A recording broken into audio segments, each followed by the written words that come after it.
Now let's just get one thing goddamn straight now. Don't go down that road. That road over there? Well, don't go down that road. Oh, you know the road? You know the road of which I speak? That road. Don't go down it. The one you don't go down? That's the one. That's the road.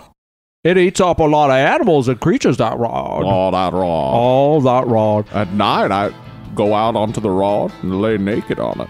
I seem to be having memories of a distant past. Am I? Is it me, Jimmy Stewart? Jimmy Stewart? Well, you don't go down that road. Oh, don't go down that road. I want our listeners to know there's going to be many more rods to come on this episode. You can't not. If you're doing a Pet Sematary episode and you just don't abuse the fuck out of the chance to say rod, you're missing out. If you want to, you pause right now, play a drinking game with Pet Sematary. Oh, yeah. You take a shot every time he says road. And I counted it up. It happens 9 times before Gage dies. Yeah, lots. Before it actually kicks off as a fucking horror movie, he's already said road 9 times. Within the first 30 seconds of meeting him, he says road 3 times. 3 times? Yeah, you're having a triple shot as soon as that guy is on screen. I think it was just his touchstone word. That's the way he knew how to do the main accents. So I was like, well, let's have him say it a lot. Rod. There's the accent. Rod. Welcome, Dead and Lovely listeners, as always. Best intro ever. To this week's installment of Dead and Lovely, the greatest horror movie review podcast in this land or any other land. I don't care whose land it might be. Your land, our land, Finland, Greenland, Iceland with Bjork. Oh, Bjork's from Iceland. I don't care what land it is you're talking about. We're the motherfucking tag team champs. Boom. It's the host with the most. Why, it's me, Uncle Ben. And me, Holy Word Starve. Although recently I was Hollywood Ben. You were, man. Yeah. And we figured out a few things about Hollywood Ben. I noticed this. Yeah. Hollywood Ben takes a prescription mescaline. Mescaline, that's what it was. Oh, or peyote. Was it peyote? Okay. It gets prescribed to him by a doctor because, of course... It's a witch doctor. Yeah, but he makes really low-key synthesizer riffs because Hollywood Ben don't do guitars. No, he doesn't play a guitar. He hasn't touched a guitar in 20 years? Yeah, something like that. Yeah. I was Hollywood Ben because I was just recently out there roaming in the Hollywood hills of California, which, as we know, Hollywood is all of California. Yep. The whole place, Hollywood. I was out there visiting my dear friends at the Sir Guitar Company, John Sir Technologies, doing some video promotional stuff with my main man, Andy Wood. We were just a couple of dumb knuckleheads out there, just having the best time. We had the best time out there on the West Coast, man. I know this. I saw a video. You must have used a cheat code. You must have pulled up the phone, put in the right phone number. Yeah, damn right. I went down and you got a flamethrower. I did indeed get that flamethrower. You had a Tesla flamethrower. You were just faring off. So we were over at my buddy Justin's place, who I'm going to tell you is actually the most interesting man in the world. Oh. He works for Sir Guitars and their promotional stuff, does their photography and everything. Incredibly talented guy. We went over to his place after making videos and stuff one day for a taste of the old country. He made a pizza. All right. He made a studded pizza in his oven. Did he use the flamethrower? He really should have. He started the little oven? flame-kissed thing on top. We had amazing homemade pizzas. That's awesome. Then we just kind of hung out and talked a bunch, and he just started whipping out all manner of just mystical and strange objects. Yeah. He put a stone in my hand that weighed about 15 pounds. What? It was like a meteorite. He then pulled out a little round circular piece of glass and a top that he had machined out of, I don't know, stainless or something like that, and had inlaid a ruby tip on, and he spun it, and I'm not even kidding you, it spun for 10 minutes and uninterrupted. What? It just spun. It looked like it wasn't even moving. Were you being incepted? I might have been incepted. Yeah. Did you hear that a lot? Yeah, I might have heard that a little bit. I heard it somewhere off in the distance. And then we had some beers and we busted out a Tesla flamethrower and just sort of horsed around with it. Yeah. It was so fun. Yeah. It was the best. I bet. If anybody has the chance to wrap their mitts around a flamethrower and throw some flame, throw a flame. I strongly advise you to throw a flame. Flock of flame. Maybe you do one of those. I don't know.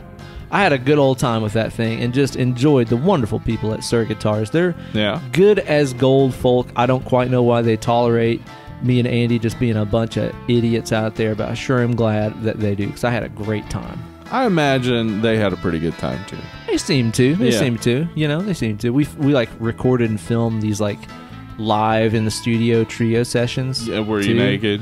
Oh yeah, nude sessions. Did they tell you to stop crying? No. Oh, I think that was one of those type of videos. Yeah, dude. Actually, there was one day that we took a break and we went out to lunch with one of the guys from Sir. And our waitress was like, "Oh, you know, you guys don't sound like you're from around here. Like, what are you guys doing out here?" And I, of course, immediately just jumped in and I'm like, "We're making videos." And she's like, "Oh, really? What kind of videos are you guys doing?" I'm like, "It's a snuff film. They said I'm going to be a star." And the waitress is like, "Oh, really?" And she kind of walked off, and we all look at each other and we're like, she doesn't know what that is. The waitress goes back to the bar, which is like back behind us. And all I hear is, "Oh my God, you guys are awful!" And she's standing there with her phone in her hand, like she just Googled it and figured out what a snuff film was. It was just so much fun. You are gonna be a star. Yeah. Yeah, we had a good time out there, man. What did I miss going on here in the Tennessee while I was gone? Well, we had a little streaming chat party. I wish I could have been a parts of that. Was it like a AOL sex room chat? Yeah, it was an AOL sex room sex room sex. I said Chex room sat. Chex room sat. No, we did this around Christmas when Joe Bob did his streaming Christmas thing. Oh, Joe Bob. And Shudder is, giving him a show. The Last Drive-In. Yeah. Just started last Friday. And sat down, chatted with some fans. We all got drunk and we watched Joe Bob streaming. That sounds like a great time right there. Yeah. All the homies, all them bustas were up in this piece. Yeah, the Latours were there. Terry was there. RDM dropped in at one point. The notorious RDM. Ryan was there. Didn't even disappear. All those dead and lovely. As well as your wife and my wife and some other people. All the wives. Gotta catch them all. Gotta catch them all. That's pretty impressive, man. That sounds like a dang good time. Did you guys watch a movie or anything? Yeah, it was streaming. They were streaming Chud and then Cannibalistic Humanoid Underground Dweller. I didn't pay any attention to the movies after about 20 minutes, I think. Okay, right I was engrossed in our chat. Whacking it to that chat. Yeah, it was a good chat. The old chatterwhack. Chatterwhack, they call it. As it's known. Have a little chatterwhack. Oi, he had a little chatterwhack, didn't he? Well, if you said it with that accent, there'd be fewer syllables. A bit of a chatterwhack, didn't he? Oi. Speaking of RDM, I just got a box O beer from that son bitch. Yeah. So many awesome sounding beers I cannot wait to have on the show. And of course, if you dead and lovely listeners want to send us some beers of your hometown, you can always drop us an email. Yeah, we'll send you an address and you send us beers. And we'll send you a podcast where we drink them and say thanks. And say, hey, that was a good beer. Or, I don't like your beer, you bastard. Usually it's, we like it, you bastard. Yeah. Kind of in between the both. Right. Yeah. I like it, you bastard, we say. You bastard, I like it. That's, the other side of the coin. Yeah, he sent us a bunch of stuff that I'm stoked about. One of them is a collaboration beer between Bearded Iris and Shorts? Burial. Burial. It's the Burial Bearded Iris. Oh, yes. He was telling me about this when we had our get-together. I cannot wait to try that thing out. Yeah. Those are two of my favorite things, all rolled into one. Right now we're drinking a beer from a man, Tim. Yeah. From Michigan. A little Dark Horse Crooked Tree. India Pale Ale, unfiltered and unpasteurized from the Dark Horse. Oh, that's how I like it. Brewing Company in Marshall, Michigan. I hate pasteurization, vaccination, masturbation. Living. I hate when people are alive. Yeah. I just prefer us all to just be dead and gone. Fuck Louis Pasteur. Can I go on record as saying son of a bitch, right? Total son of a bitch. Overrated. Right? I think he's just very overrated. Man. You know?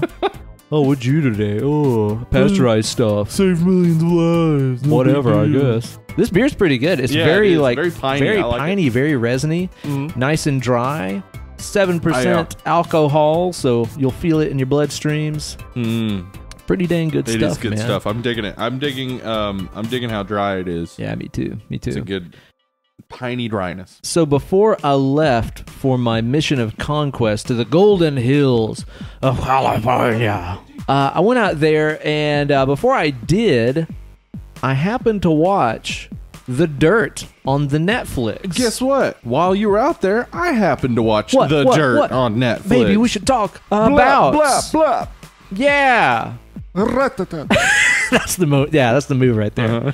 What'd you think about it? I had a good time watching it, man. It was a very enjoyable watch. I know that they, sort of whitewashed it, made them look a little bit less. Well, made them look more like rascals and less like terrors, which they actually were. Yeah. Because like, if you've ever read the book The Dirt or like the Heroin Diary stuff that Nikki Sixx did, you realize they were not just the little rascals of hard rock. No. Like they were just genuinely some of the worst people of all time. Vince Neil, and I think The Dirt is quoted as saying that like women are generally pests, but sometimes a good alternative to masturbation. Oh, it's just like, holy fucking shit, you're a horrible human being.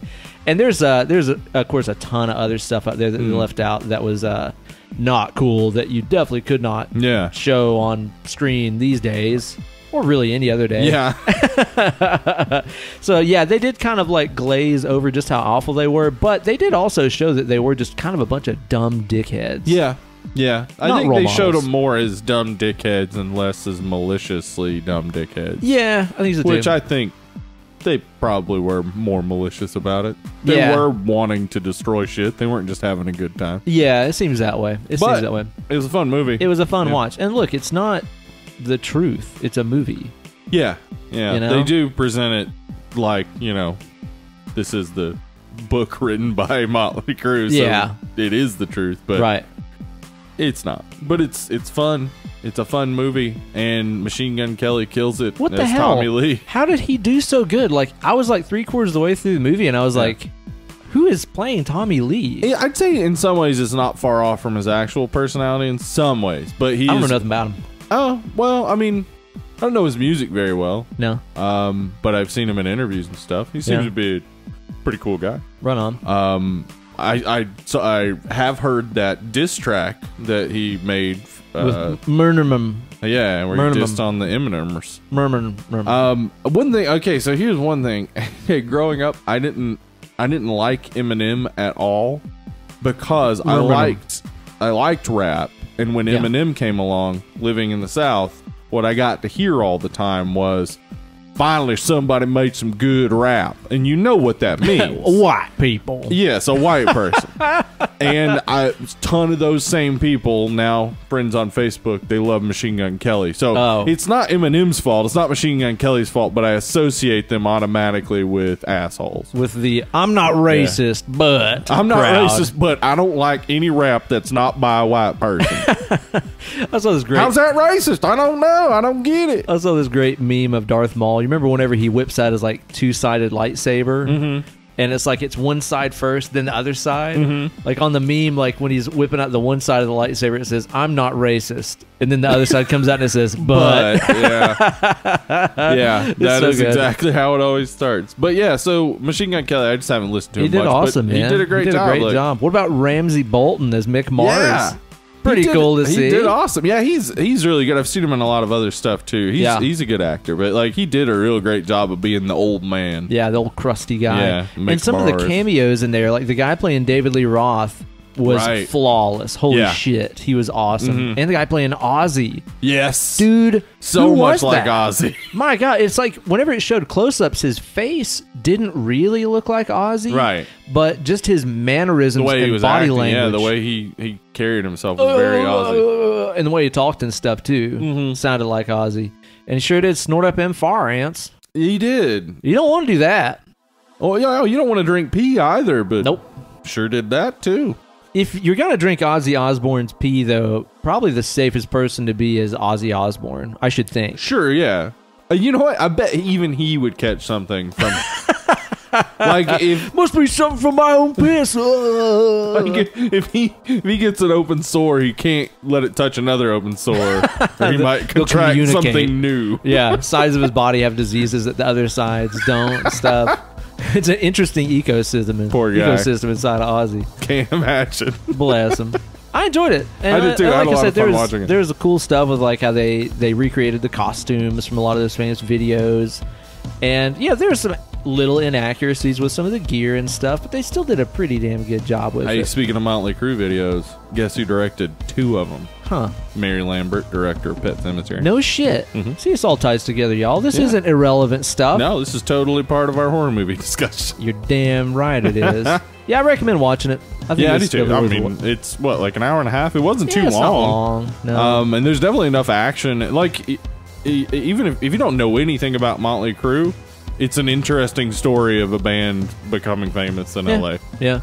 And I'll tell you, my favorite part in the whole thing was that A Day in the Life of Tommy Lee thing. Like, as soon as that was over, it's like I wake up handcuffed to a bed, and then it goes through his whole day. Yeah. I like rewound. I was like, I gotta watch that again. Yeah, it was so good. It was just awesome, man. It's really, really good. What did you think of all the? Seems like a lot of the criticism is directed towards the Zach Morris talk at the camera stuff in it. I thought it was fine. Yeah, it's fine. It's fun. I think a lot of people just hate that in general. So, like, anytime it's done, they hate it, and they're always just going to point it out. Last I heard, Zach Morris is pretty fucking cool. As far as I understand, he's the coolest guy alive. So cool he can freeze time. Yeah, exactly. I don't think anybody else is that cool. Well, Parker Lewis couldn't lose. Okay, so I guess true. If he went up against Zach Morris, he wouldn't lose. But I doubt he would win. It'd be a tie, probably. Yeah, you might be right. You might be right. What else you been watching? Anything good? Where's I watched? Well, I finally watched Spider-Man Into the Spider-Verse. I still haven't seen it, but literally everybody has told me that it's unbelievably good. I was gonna say to you, I'm not gonna give you a reason not to watch it because it's awesome. So it's it kind of so great. deals The with, animation's awesome. Yeah, and it's kind of like a multiverse kind of thing, right? Yeah. It's I mean, they've done it in the comic books. They had it had a few Spider-Verse storylines, but this is just basically introducing the concept that there's more than one Peter Parker, which he's kind of the perfect start to the 4th iteration of Spider-Man. Yeah. Like, we already saw it with Tobey Maguire, and then we saw it with Andrew Garfield, and then Marvel kind of skipped it with Homecoming. Right. They just gave us the brush strokes of it. And so the Into the Spider-Verse kind of starts with, let's go over it again. Okay. But then that becomes a running joke as each new Spider-Man shows up. Oh, okay, yeah. So, but yeah, it's amazing animation, really great voice cast, really enjoyable. Nicolas Cage is in it. Oh, okay, cool. Yeah, he plays Spider-Man Noir, a 1930s detective type Holy Spider-Man. shit, that's cool. There's no way to explain it because the story is pretty Marvel convoluted, but still real simple. Okay. Basically, Kingpin killed Spider-Man in the universe that they're in, and then it moves out from there. But just a real simple story of a new Spider-Man. All right. I think it's the animation that made it so amazing to me. Crazy, dude. It's so good. Right on, man. I definitely got to watch it, dude. I meant to see it in the theaters because I heard it's just one of those that you need to see on the biggest screen you can. Watching it, I was like, I wish I had seen this in 3D. No doubt. Like, this is one of the only movies I've ever seen and thought, like, this would be amazing in 3D. Right. Yeah. Did you see the previews for what's called Far From Home? Oh, right, yeah. It looks like they got, like, Mysterio in there. Yes, it's Jay Gyllenhaal playing Mysterio. As old fishbowl head Mysterio. Yeah. Pretty interesting. Yeah, when the way they present him in the previews is he seems like he's a hero. Yeah, he's like European Iron Man or something like that. Yeah, but it's going to go a different route. Oh, you know it is. Of course it is. Yeah, I look forward to seeing that stuff. Cool, I definitely got to watch that. Anything else you watched? I watched Tragedy Girls on the Hulu. I've heard of this, but I have no idea what it is. I don't want to say too much, but basically it's about 2 girls who want to be serial killers. Okay, right. Yeah, it's fun. Like, sounds it's sweet and endearing. It is. It's got Brianna Hildebrand, who plays Negasonic Teenage Warhead. Oh shit, okay, yeah, she's awesome. She's great in it. It's real fun. I had a lot of fun watching it, and I think our friend Brandon Suttles had recommended it to me a while ago. Ah, okay, yeah. I finally got around to it, but yeah, I recommend that one for sure. Tight. Yeah. I just pretty much have been watching through Game of Thrones still, trying to get ready. Yeah. We just finished that season 3, so we just finished like the Red Wedding episode and stuff. Then saw Theon get his dang ding dong snipped off by old what's his face there. How's he gonna pee? I don't know. I just don't know. How really. did he? I would assume it swelled. Oh man, it had to be awful. Because he just cut it with like a knife. Like he didn't. Yeah, it was this clean weird it or hook-looking anything. contraption, man. Yeah. I'd say his old Ugh. downstairs mix-up is quite disorganized, if I should say so myself. So I'm looking forward to getting through this stuff. Season 4 is kind of a trudge. From what I recall nothing much happens in Season 4. Season 4, I don't remember. Exactly, right? Huh. And then it picks up a little bit later on. There's cool stuff like the sand snakes and all that jazz, but Yeah. I just can't wait. Some but people you know really what? hated those sand snakes, but I I thought didn't they were read the cool. book, so I didn't know that I should be disappointed. Oh, okay. Yeah, I mean, of course they were cool in the book, but I still thought they were pretty cool. Okay. Pretty cool in the show. I think I've realized I'm at the point, though, where with however this ends, if it ends exactly how I think it will, Yeah. I'm going to be mad. Also, if it ends completely different from how I think I will, I'm going to be mad. Yeah, you can't. I just don't know how it's going to wrap up and like, please anybody. All of these shows follow the same sort of flow chart with people. It comes out, everybody's telling you need to see it. You finally sit down and watch it. You watch all of it at once. Yeah. And then you're caught up. Now, everybody who said you're supposed to see it, they've already seen it all, and they're already complaining about it. But you just saw it, and it's magical to you. You rewatch it again, but then you start complaining about it after you tell other people to go watch it. Mm-hmm. And then there's this just constant cycle of people who are super excited to be watching it and people who are already fucking tired of it. Oh, humans. And then we come to the finale. The finale. We come to the finale, and no one can possibly be happy. No, So, like, you might as well. I would say the best ending to it would be Bollywood dance and singing ending. Ooh. Now that I would like. Like they all just come together like it's going to be a big battle. and then they just dance it out. just dance it out.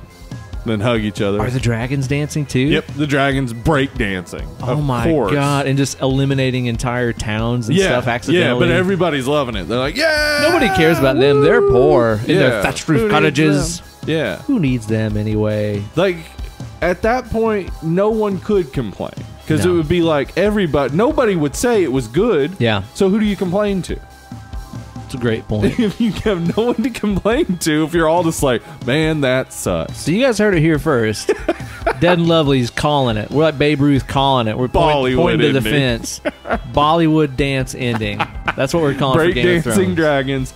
Oh, and of course, it's going to show somebody on a primitive Victrola-looking thing going, what is this? Just scritchy scratching that thing. Yeah, like rap didn't evolve past 1980. Do you think there's somebody that wears on a gold chain an oversized hourglass on their neck that's just like the hype man? Yeah, it'll be one of the maesters. Actually, it'll probably be the one that brought. They do have a mountain big back to life. chains already. Yeah, it'll a the good maesters will have. They'll have a rap battle, of course. In that big room, the big library, they'll have a rap battle. Do you think that Daenerys will have her hair in like maybe cornrows? Oh, or I hope braids? so. And she's dressed like a fly girl. Like just a little tank top and like way baggy pants. Extremely baggy pants. I'm liking where all of this is going. I'm actually liking this more and more as we get into it. And as she's there, a bunch of other dancers show up, and of course J-Lo's there because she was a fly girl. Oh yeah, sure, yeah, she'd be there. And wait, who was the chick from White Men Can't Jump? Exactly. That right. one? Yep. She was a fly girl. Like they all show up. They have a dance battle. Then of course Jon Snow. My name's Jon Snow, and I'm here to say. Yep. He'll say something like that. Yeah, it's fun to rap in a Game of Thrones way.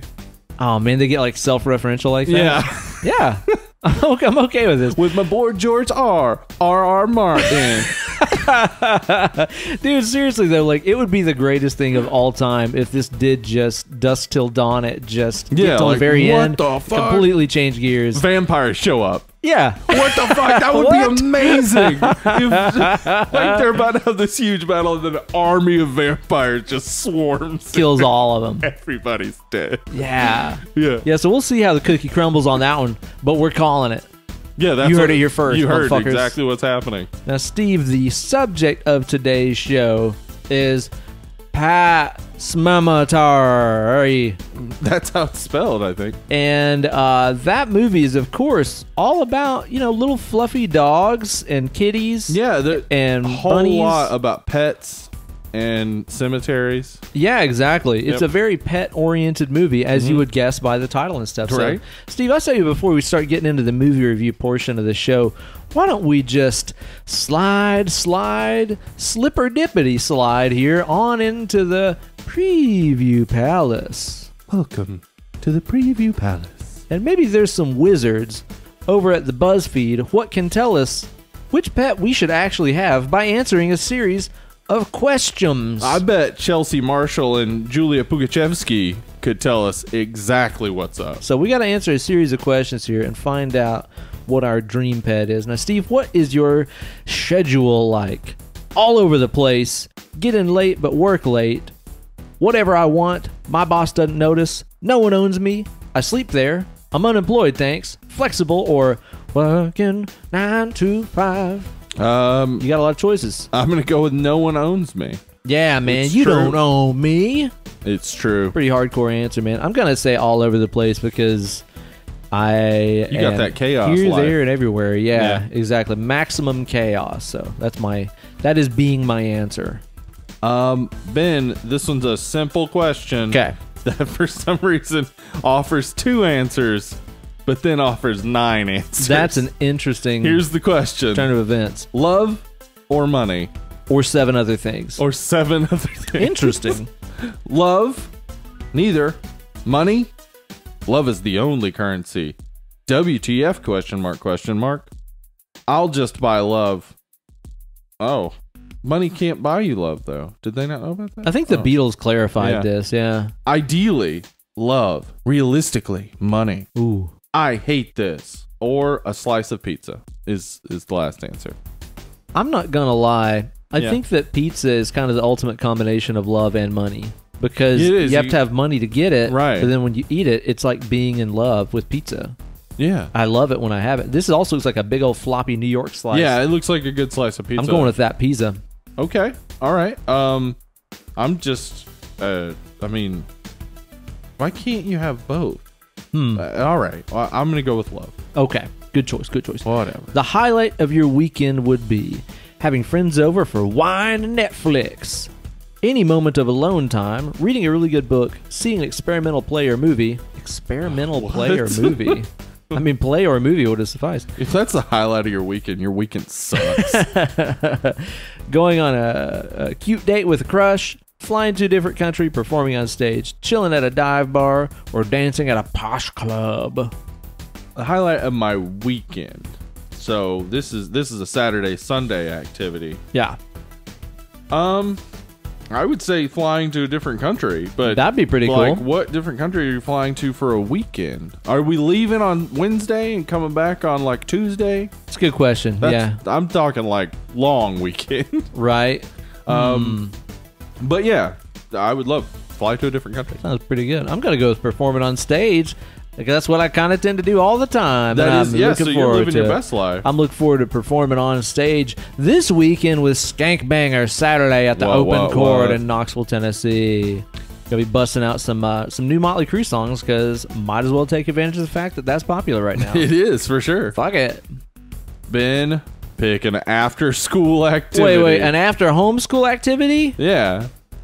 Okay, so what am I doing with my mom and was your brother? time structured such No. that there? Yeah, I was gonna say that there would be a Stop you concept right there. of after school. No. Okay. No, it was very, very loose, which you wouldn't believe has affected me later on in my life. Yeah. Have Does you ever it make noticed? it hard to plan? I mean, A little bit. I know you've never noticed. No, I've never noticed. But some people say they notice sometimes. Yeah, I get it. Here are our choices: fashion club, science club, some kind of team sport, smoking under the bleachers. Oh, it's Lord. after school. Yeah, go home. and smoke. Lit mag. What does that mean? I assume literary magazine. Yeah. At Jefferson County High School, it was Voices and Vision. They can't hear how confused my face looks right now. It's very confused, yeah. It's a confused face I have. Track team, bowling team, Drama Club, Mock Trial. Oh, Drama Club all day. Yeah? Yeah, that's what began my days as a high school drop-in. Yeah. Which, if you guys have never listened to the show before, quick version, I was homeschooled, and I actually spent my senior year of high school sneaking into high school Yeah. so that I could join the forensics team, the competitive acting and drama team. Super nerdy. Which is so dumb, Yeah. but really equipped me for a life in front of the camera. Now, I didn't do any of these things as an after-school activity. Yeah? But I did do after-school activities, so I'm trying to find one that's the closest to stuff I did. You played a sport, didn't you?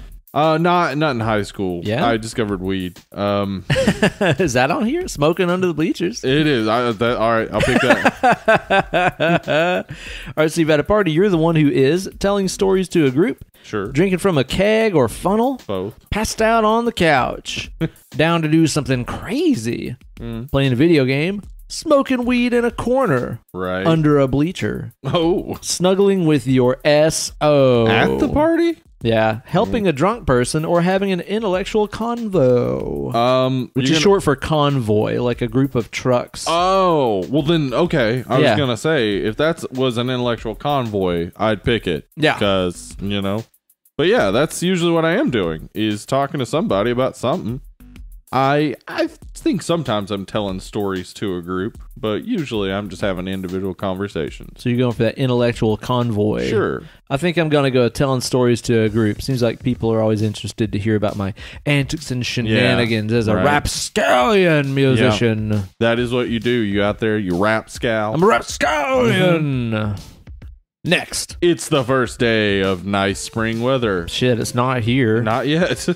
You go for a quick stroll, jog in the park, host a picnic, go swimming, duh, drive with the windows down, switch to a t-shirt and shorts, go on a last-minute road trip, do nothing differently, lie on the grass, and read a book. I'm going to go jogging in that park, man. I'm going to go jog that thing. I'm going to put on a podcast. My favorite things to listen to while I jog, Yeah? podcasts, or I'll go on YouTube and look up isolated guitar tracks.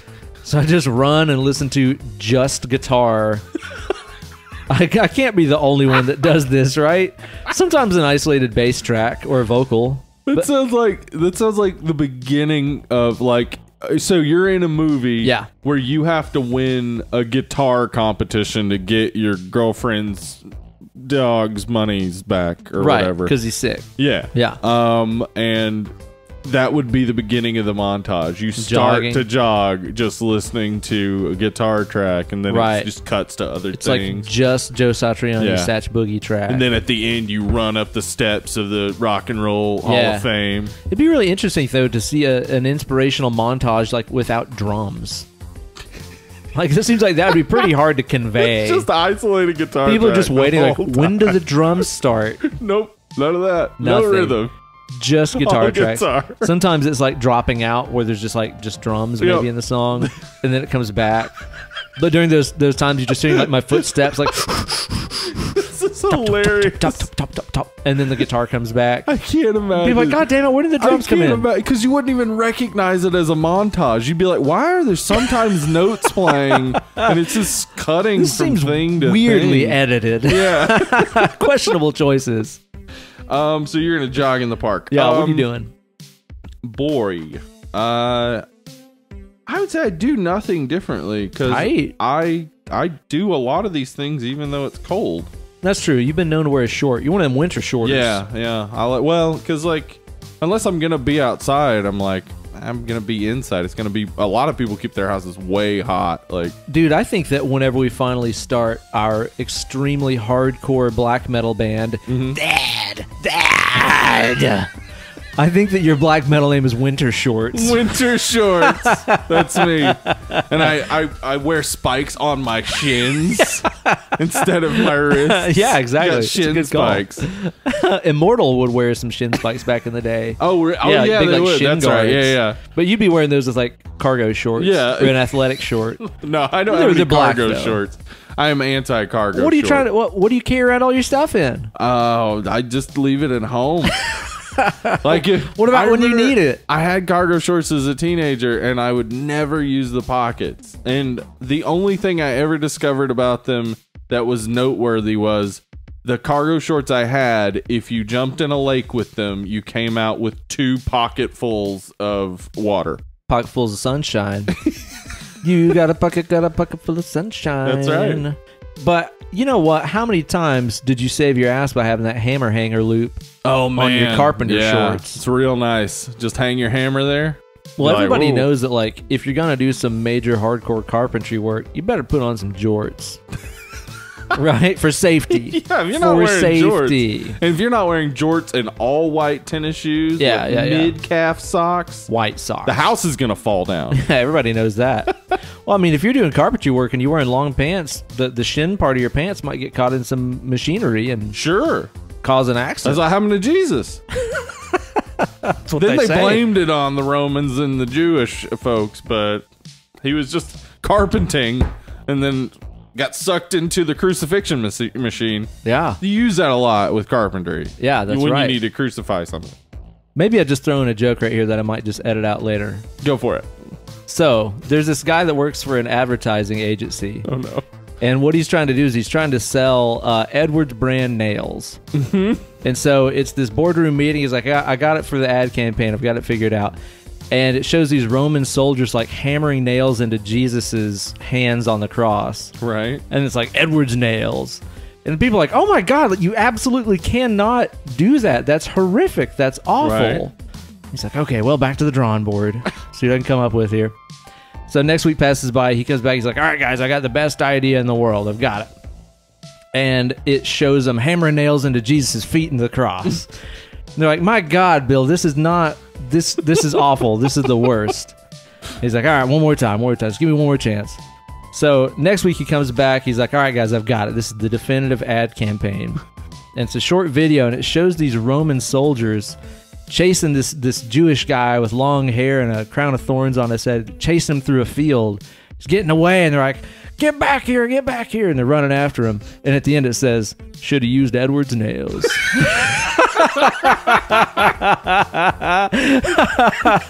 That would sell some nails. I'm pretty sure that it would, if I'm not right. mistaken. So bad. All right, Steve, pick a Coen Brothers movie. Done. Fargo. The Big Lebowski. Yeah. What's it? Okay. No Country for Old Men. True Grit. Inside Llewyn Davis. Is that how you say that? I want to sound smart, Steve. Llewyn, yeah. Okay, that sounds smart. Raising Arizona, The Lady Killers, Burn After Reading. I can't believe they I was used gonna this. say I had already picked one, but it's not on here. Well, I just can't believe they. Yeah, I was gonna say they replaced Oh Brother Where Art Thou with What's It? Yeah. You idiots! You dumb idiots! Yeah, they did leave a whole bunch of really good movies, though. Oh yeah, so it's not that hard to choose. The only good Coen Brothers movie they left out. They've only done the one. Yeah.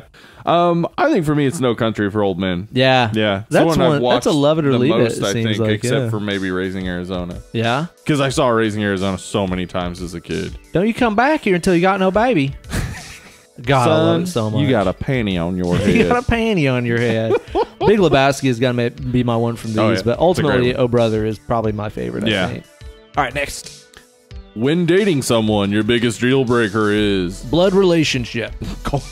That is a deal breaker. Yeah, you're my sister. What? Inappropriate. Coldness. Being really boring. Being too uptight. Shyness. Not reading enough books.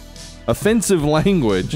What? Yeah. Messiness, clinginess, being too independent. Definitely being really boring. That would. Just, I couldn't imagine being something that's just boring. I don't like how. Okay, like this is where we start to discuss what dating means. Like, because does this mean you go on a date with? Good question. Because if they're really boring, out the door. But I would never get to the point of it being a serious relationship if they were boring. Good point. You know what, Ben? For me, I'm gonna say shyness. Yeah? Yeah. You go, you're too shy. Yeah, I like shy. Hush, eye to eye. I like shy people at like parties and stuff because I kind of like to be the person to get them out of their shell. Yeah. But it's work, and I like It's not interesting in a relationship. You don't want to to go down constantly be that trying road. to draw Oh, you don't want to go down that road. that road. You don't want to go don't down that road. Someone offers you $100 to eat questionable bacon. What do you do? Question. Eat it up. Eat it up. You gotta eat it up.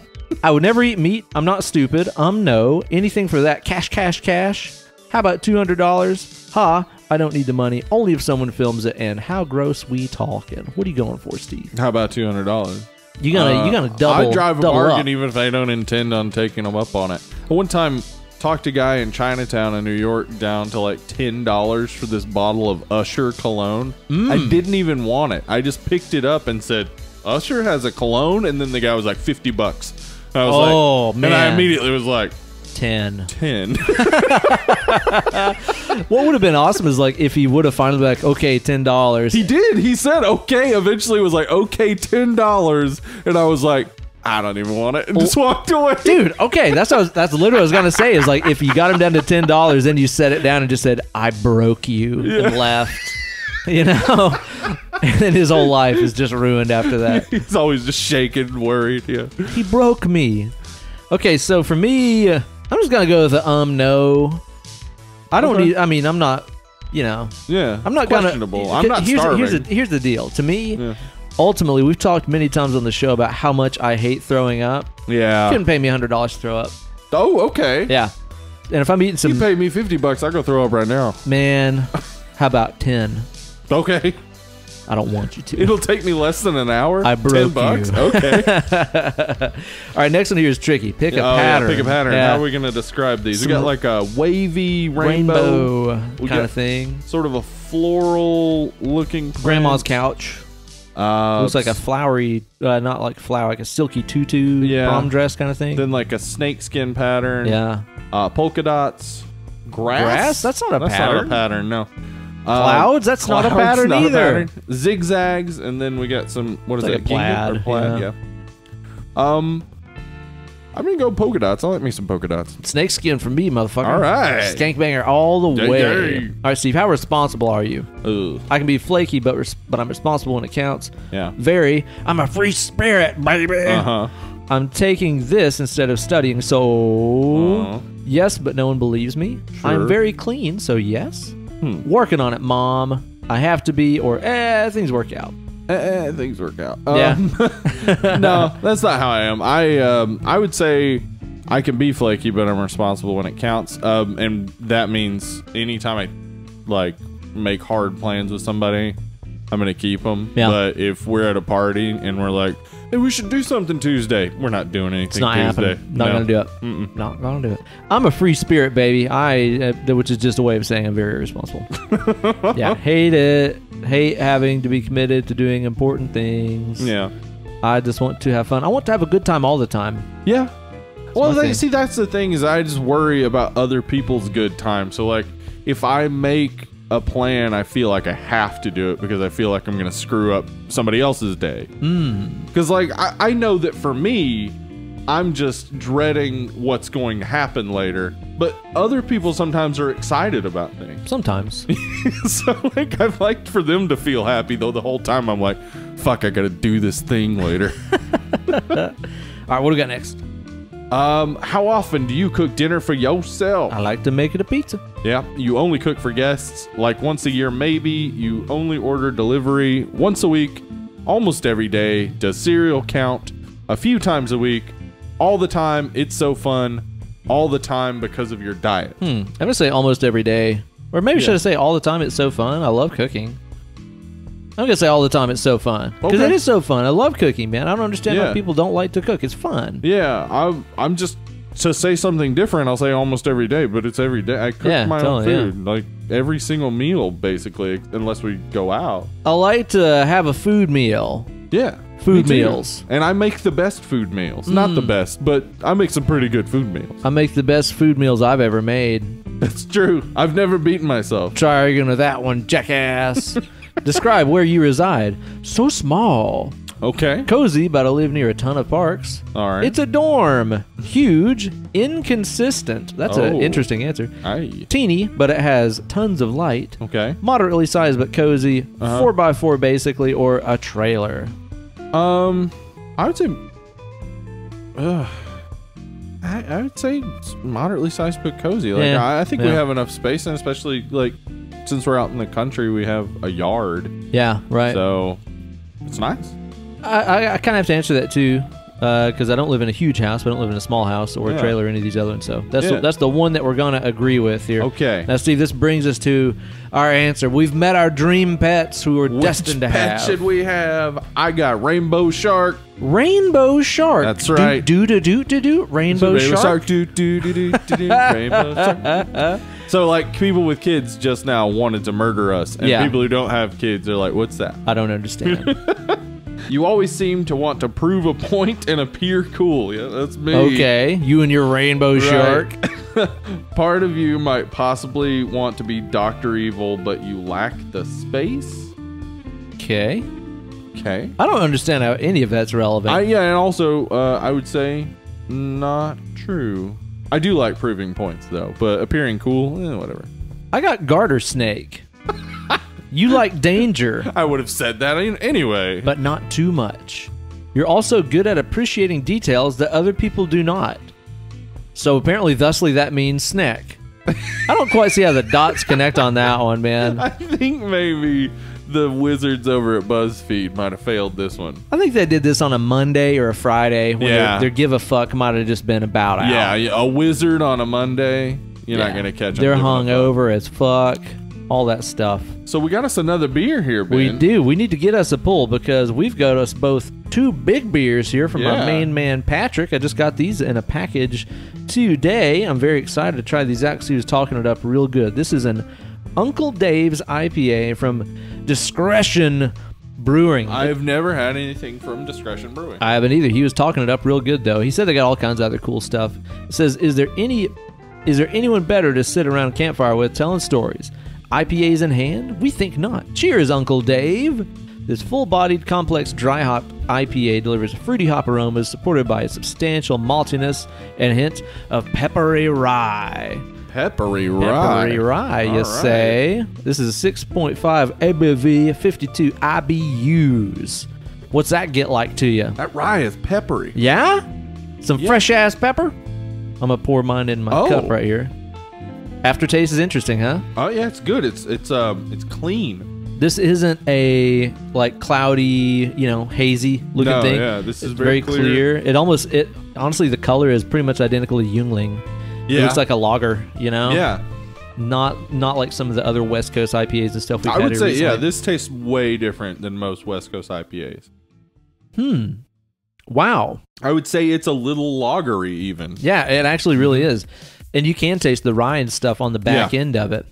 That's interesting. Yeah, I'm digging it, though. This is one of those ones where, we got 2 like bomber bottles right here, and I think even by the end of it, I'm not going to tire of it. Yeah, no, yeah. I think that it's just a consistent flavor that isn't too complex, but is real good. The aftertaste tastes a lot like cereal, like Crispix or something. Yeah. Just think about the aftertaste. There's a little bit of that sweetness of corn and stuff on there. It's not super duper hoppy. Yeah. Or like funky. Yeah. It tastes that cereal-y thing. It does taste cereally. Or like cornflakes or something, I like it. Yeah, I'm digging Uncle it. Dave. Uncle Dave, man. I wonder if we're related. Anyway, Uncle Ben, back to you. That's me.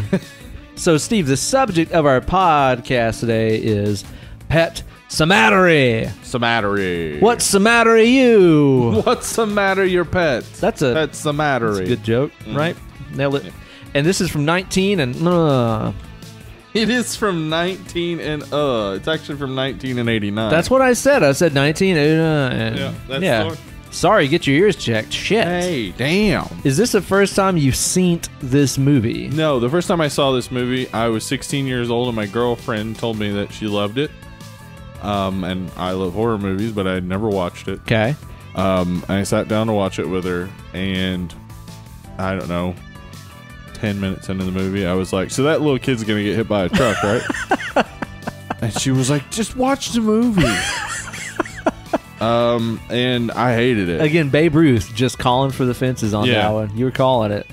Yeah, well, we'll get into why it was very obvious, but... so you hated it? Like, the first time you watched it? Yeah, I absolutely hated it. It seems like most people that watch this at a younger, more tender age just have, like, recollections of how life-ruining it was and how scary it was and stuff like that. Yeah.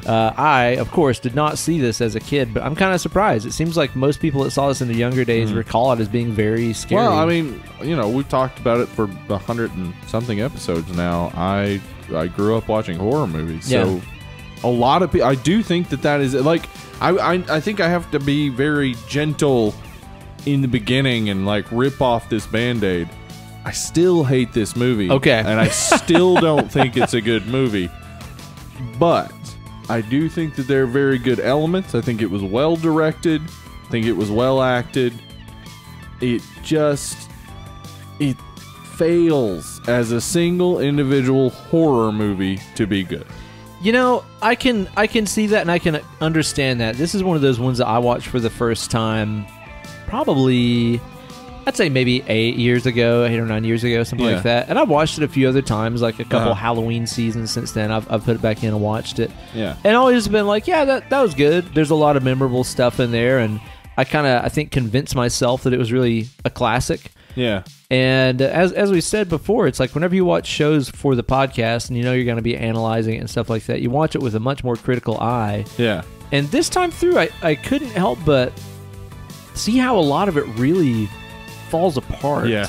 It doesn't work as a individual coherent story. Yeah, but on the bright side, to me, that kind of makes it easier to be excited for the remake, which is coming out this Friday. Yeah, for me, it's like, well, it can't be worse. Like, it would be hard pressed to be worse. Yeah. I think. So what happened is, I think a lot of people saw this as one of their first horror movies. So it's going to leave an impression no matter what. Right. If you have no basis of comparison, it's going to be the scariest thing you've ever seen. And that Zelda scene, like, is aimed specifically at making children afraid. Sure, yeah. Never get out of bed again. Yeah. Like, it's aimed to make children feel afraid. Then the kid, Gage, getting killed is aimed at making adults supposed to, like, feel something. Sure. But it missed the mark by not aiming at telling a compelling story about a pet cemetery. Like, it tells a story about a pet cemetery, but it also tells a story. I wrote this down. I found 9 stories in this movie. 9 stories. 9 different stories being told. And that's a whole lot. Yeah, well, and I mean, you might quibble with some of them, but here's the first one. Give me a smattering. The first one is, of course, a father grieving his son's death.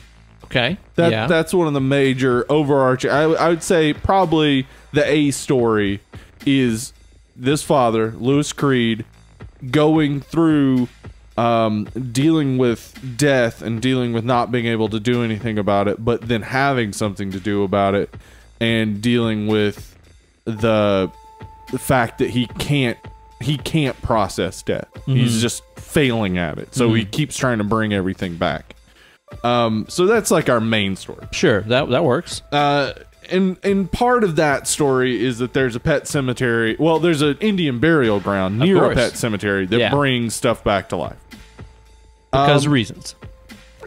Yeah, because reasons. See, so that itself is a story that we only get tiny little bits of and never understand exactly what's going on. No. But also in this town, there is apparently a guardian angel guy who got hit by a truck. A zombie angel of sorts. Zombie angel who is both trying to stop Lewis Creed from putting bodies in the Indian burial ground, but also tips him off to the fact that he can do it.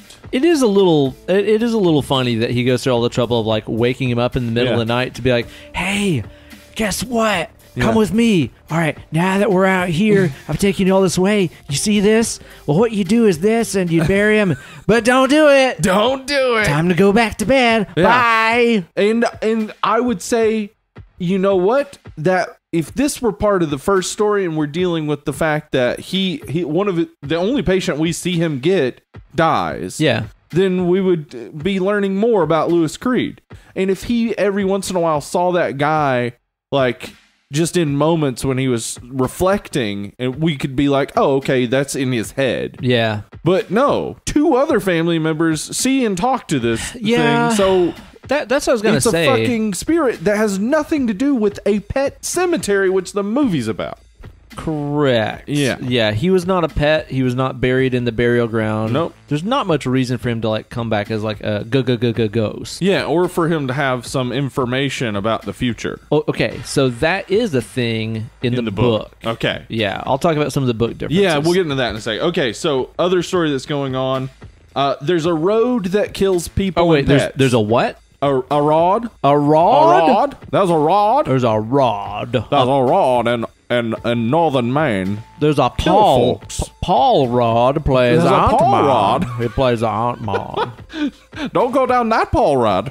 But there's like a running story going on throughout the movie about this road and how dangerous it is and how it's like it shaped this town and its supernatural history, like in some ways. And all the trucks have that logo of the Unida Corporation or whatever it's called. I can't remember what it's called. And they all drive 90 miles per hour on a tiny little 2-lane road. Yeah. Okay. That's what they do. Yeah. It's also about a grown woman dealing with her parents' neglect and abuse. Seems that way. Yep. There's a whole separate story about that is unrelated to anything in regards to a pet cemetery. Okay, so you know what? Looking back on it, it does ultimately seem like you could have just nipped that out of the movie and had no real change at the net result. I did, Ben. In fact, I made an hour-long edit, and I hope you get to see it. Yeah. Unfortunately, like, I can't show it to you. Yeah, kind of hard to distribute. Yeah, but what I did was I cut out all of the Pasco parts. I cut out all of the side story about Zelda, and I cut out everything about Missy Dandridge. Dandridge.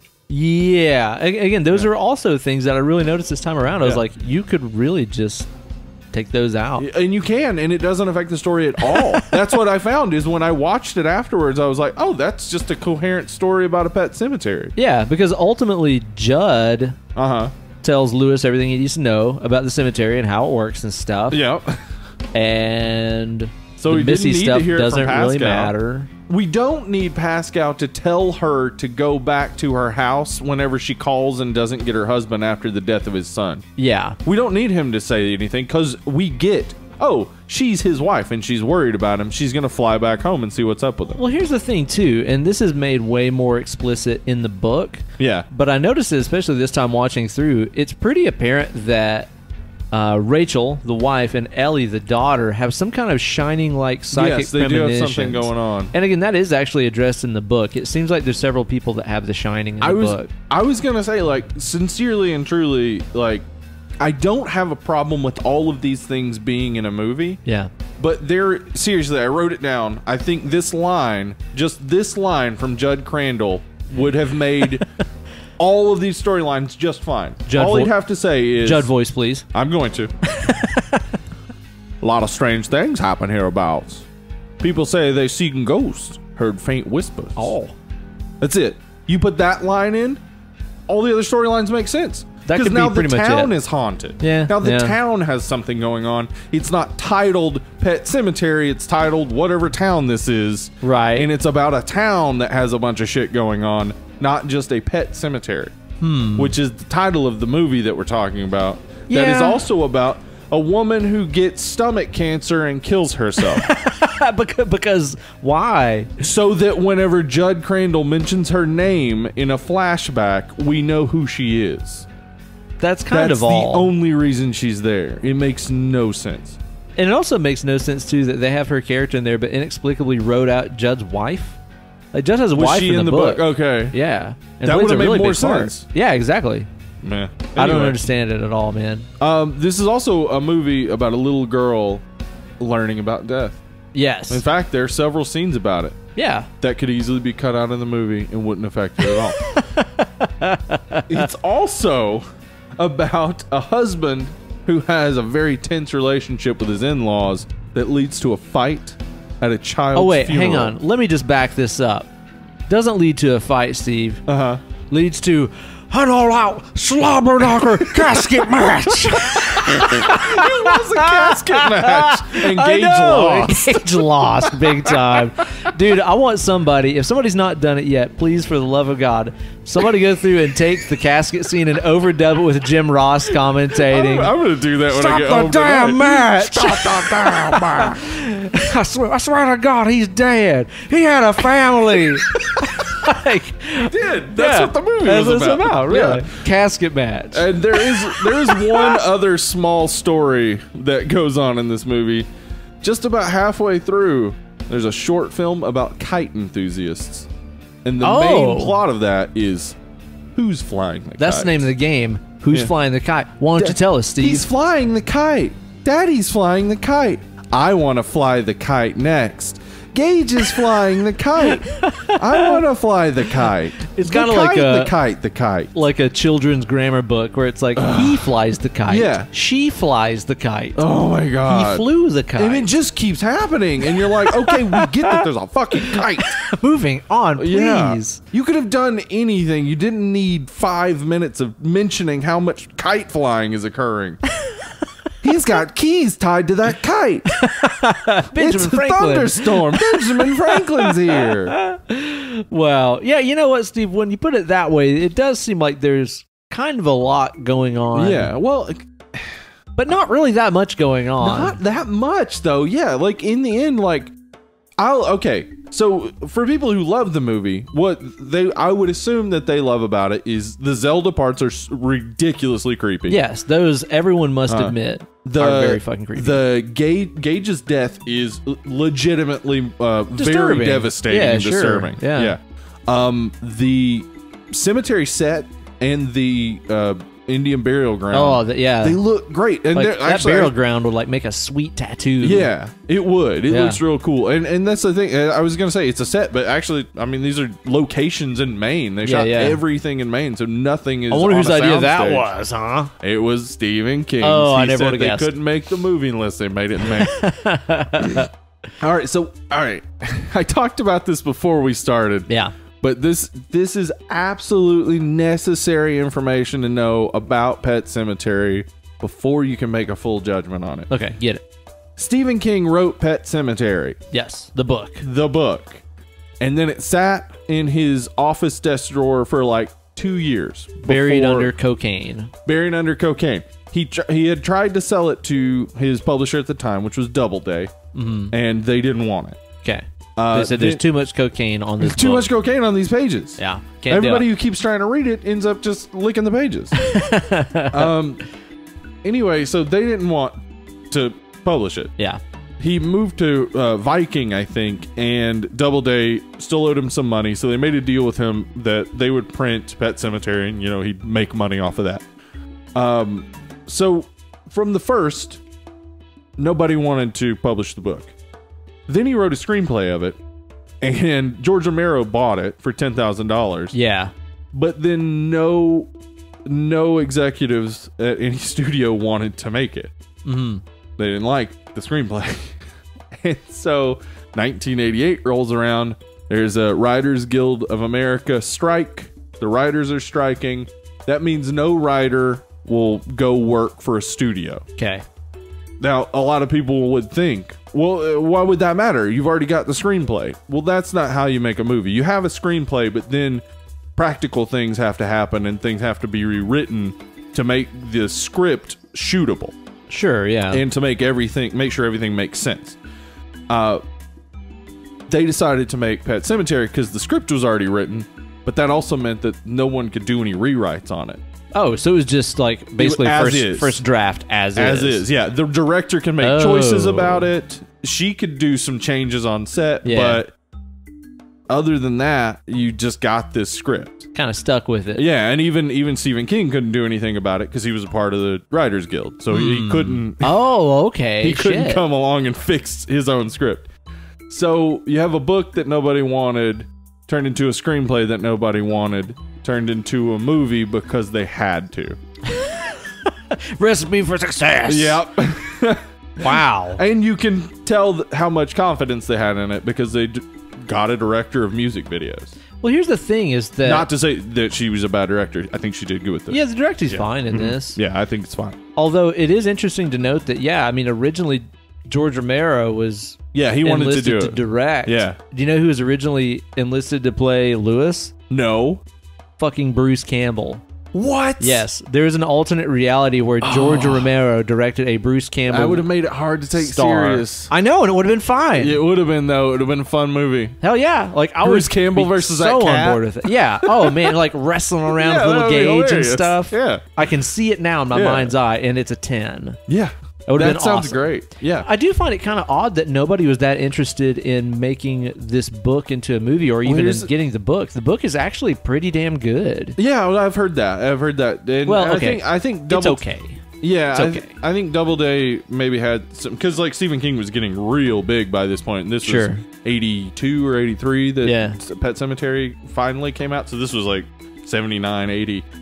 He was getting real big. I think maybe they had some issues. Cujo, where he The was Shining, he was going to be Carrie. demanding more money if they printed it or whatever. Right. But also, yeah, the reason why nobody wanted to make the movie is everybody thought the Stephen King period had passed. Like, Oh, wow. That all the Just a phase. Yeah, because like Carrie had already been made, Yeah. and The Shining, and Cujo. and Christine. Christine, right? Yeah. So like, and the It thing was coming out the next year after this came out. Okay. So like, this kind of brought him back again because this movie made a lot of money. Sure. I mean, it wasn't up against stiff competition because, as I said, in 1988, the writers were all striking. Yeah. So there weren't a lot of great movies coming out. But it definitely, like, there were issues as to why it didn't get made and then finally did get made. But I just feel like if Stephen King and the studio could have worked more on the screenplay, Yeah. this could have been a real great movie. Because I think agree. Mary Lambert pretty much nails exactly the feeling you want with the family and the creepy scenes. Like, she gets a good juxtaposition of like happy, normal moments between a family and then real fucked up moments like, Sure. the Zelda moment or Gage killing his mom or Yeah, whatever. yeah. Like, she did a great job with that. And then the acting in this is great. It's just, in the end, the story just doesn't fucking work at all. Well, and part of the thing is with all those moments, between, like you said, the normal idyllic family stuff and the Yeah. horrific stuff, it would have been a lot more effective if any of the characters were likable in our main family. That's a good point. Yeah. Yeah. I want They're to kind of not. give a rundown Yeah. of the characters in this, and let's maybe just kind of chat about them a little bit. And I also want to maybe just feature some very memorable lines from each character as much as I Okay. can. We've got our main man here, Louis Creed. Did he have a memorable line? I think that he was on like Quaaludes the I was going to entire say, movie. was his memorable line, huh? I think my favorite line of his is when he's dealing with Church at the end of the movie, and he says, "Today is Thanksgiving Day for cats, but only if they came back from the dead." What the fuck does that mean? What the fuck does that mean? Okay, so if you're a cat that didn't come back from the dead, it is not Thanksgiving Day. And he's feeding it a pork chop. Yeah, we The fuck all does he know the mean? tale of Cat Thanksgiving. Yeah. A large army of cats came back from the dead, Ate a pork chop. ate a pork chop, Yeah. and off they went back to the underworld. Yeah, makes sense, right? Yeah. Also in that same scene, I like when he says, "Lay down, play dead, be dead." Be dead. Yeah. Dude, it's the kind of thing where I think that guy is probably just a really fucking horrible actor, but also his lines didn't give him a whole lot to work with. No, I was gonna say, I think because like he acted a lot. I can't think of anything else he's in. He just did TV stuff, if I'm not Yeah, I think mistaken. it's mostly TV stuff. But like, I think some of it is like he is a little over the top. Well, next time that but you watch it, he's not got much to say. no, next time you watch it, just imagine that he is a doctor who, in his grief, is like addicted to his own supply of like Quaaludes and like morphine and stuff, and it all suddenly makes sense because the entire movie he is just dead-eyed, Yeah. expressionless, And just so monotone. seems like a serial almost. killer, Yeah, man. It's insane. Imagine this. Imagine he's He's actually a doctor from General Hospital. Okay. And they just moved into town, and a new soap opera is starting up. Ooh. But they're the only ones who caught on. Everybody else is like, what the fuck? Like, remember when Denise Crosby, Rachel, is in the plane, and she like wakes up and she's like, oh God, and the lady next to her just has this weird look. What the hell? What the fuck? It's like everybody else is reacting like normal people would, and they're all overacting. Yeah, hyper overacting. Yeah, he's pretty terrible, very unlikable. I don't really give that much of a shit about him in the movie. Yeah, like I mean there are two people that I really care about in this movie, and not because of their great personalities in the movie, but because they seem likable, and that's Judd and Missy Dandridge. Yeah, I mean, those are easily the best. Yeah, and they're also the best performances in the movie. For sure, without a doubt. Yeah, Rachel, the mother, the wife in this movie, Tasha Yar. She seems extremely unlikable and cold, and there's nothing to her character at all. Well, she doesn't have an arc at all. No. She goes from a mother who had a child to a mother who was killed by her child. Like, there's no real... Yeah. Like, and the only reason she's killed by him is because she's just like, oh, my kid. Yeah. Like, there's no, like, what should have happened is, like, maybe she could have been a little cold and distant from Gage, and then when she sees him come back from life, she becomes more warm and he kills her. Or maybe she is very warm to him, and then she sees him come back from life, she attacks him. Mm-hmm. Like, if there had been some change in her, like, she goes through something, because she goes through a ton of crazy shit. Yeah. She should come out the other side different. She is exactly the same. She's exactly the same at the end. Yeah. My most memorable line by her is when she's in the kitchen with Lewis and the kids, and she says, "Don't shilly-shally now, Lewis. Don't shilly-shally. That is not how anyone not a word. speaks. No. Nobody's ever said that. What's with all this shilly-shallying? What the fuck is that? Is she a Southern gentleman? I don't know. Where did this come from? Yeah, I have no idea, like, what dialect or You're anything acting that like comes quite from. a carpetbagger, Lewis. You're one of those Norman carpetbaggers. Yeah, I don't understand. She was just very unlikable and useless. In the book, she's also pretty unlikable. Well, and useless. we've talked about Stephen King's female character issues in the Yeah, past. Yeah, not often useful or likable. Yeah, it's strange. Ellie, the daughter in this, I just found really fucking annoying. Yeah, she's not. I mean, because, like, I wanted to like her. We've also talked about Stephen King's children dialogue and how children don't talk the way Stephen King that's how thinks kids they sound. talk. Sure. Yeah. She like, what was... I got the nuts cut thing. Yeah. I got, like, that would be something a child would repeat. But when Gage let go of the kite, what did she call him? What was She it? called him a numb shit. Not a dumb shit. Yeah, and she looked numb shit. angry about it. She did. You She's like, numb you numb shit. She's like super pissed. What the fuck? He just let go. It's just over there. He's a Just go grab toddler. it. He's a literally a toddler. Yeah. Like, he's still pooping his pants. And then everyone just laughs.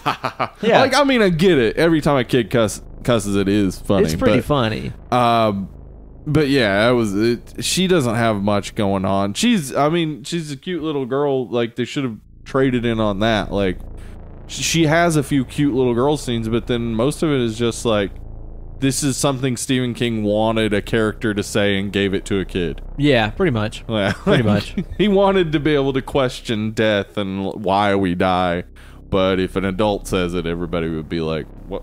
Haven't you figured this out yet?" Yeah. Yeah. Yeah, and like I said, she seems to have, like, shining light powers. Where She does, She yeah. seems to have dreams and premonitions about stuff that are, like, dead on balls accurate. Mm-hmm. But it just seems like, especially with all that stuff with the family seeming to having the shine ability, all the Pascal stuff just could have been nuked. It's like, they don't need Pascal telling him shit. Yeah, they have if the they fucking can shine. Yeah, like, if she could tell that she has these dreams where, you know, her dad and Gage are doing whatever, like, she knows that. She doesn't need, as she calls him, Pascal. Yeah. Yeah, she doesn't need him there. What about Little Gage, played by Miko Hughes, who you just popped my damn bubble, is not the son of the John Hughes, but a John Hughes. Yeah, not the full on John Hughes, but a John Hughes that still works in John, Hollywood. Partial John Hughes. Partial John, yeah. That's Partial. what they call him. I think Partial John sounds like a Primus song. It does. It would have like I feel like it would have a real janky bass line. I'm pretty too. sure that Yeah. it would. I'm pretty Yeah. sure that it would.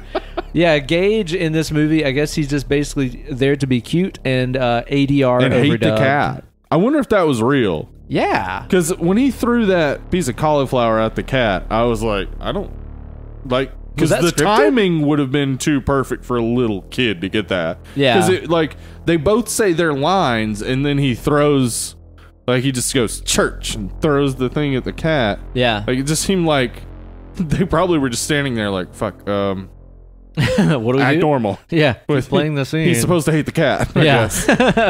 Everybody hates, but I mean, this is a Stephen King thing. Everybody hates every pet in every Stephen King movie, Seems to be kind of or a thing. every Stephen King book as well. Yeah, yeah. But like, everybody, like the way they treat pets, it's like, I got this fucking dog, or goddamn cat. I got a fucking cat. I got this pet because I like being angry. I'm mad at something. Yeah, got something to be mad about. But then he does. That's what he calls his dog the thing of evil. Like that. That if you follow him on Instagram, he shows pictures of his cute dog all the time, but he calls it the thing of evil. And it's like, I get that that's sort of your shtick, but like, do you hate pets? Well, we kind of get the idea that Stephen King, he just writes about what he knows. He does. He writes exactly about what he knows. See the 'Cause world around you. He moved to a city in Maine that had a pet cemetery.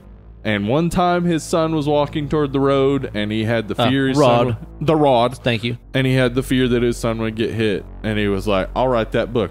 And here's how Stephen King and I are different. Because I would have done the same thing. Probably would have been like, oh, Pet Sematary. Gotta That's write really that interesting. Go write that book. You know what I wouldn't do?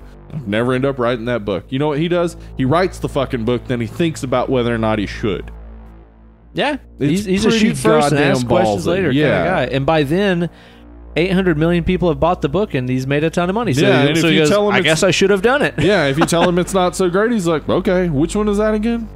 What the fuck does it matter? Yeah, really. I release 1 million books. I have a lot of money from doing it. It's great.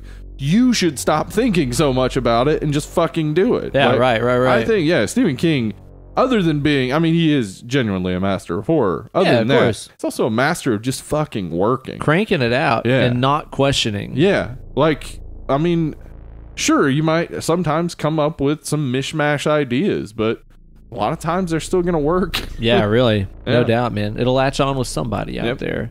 Gage's most memorable lines, I like all of his ADR. Uh-oh.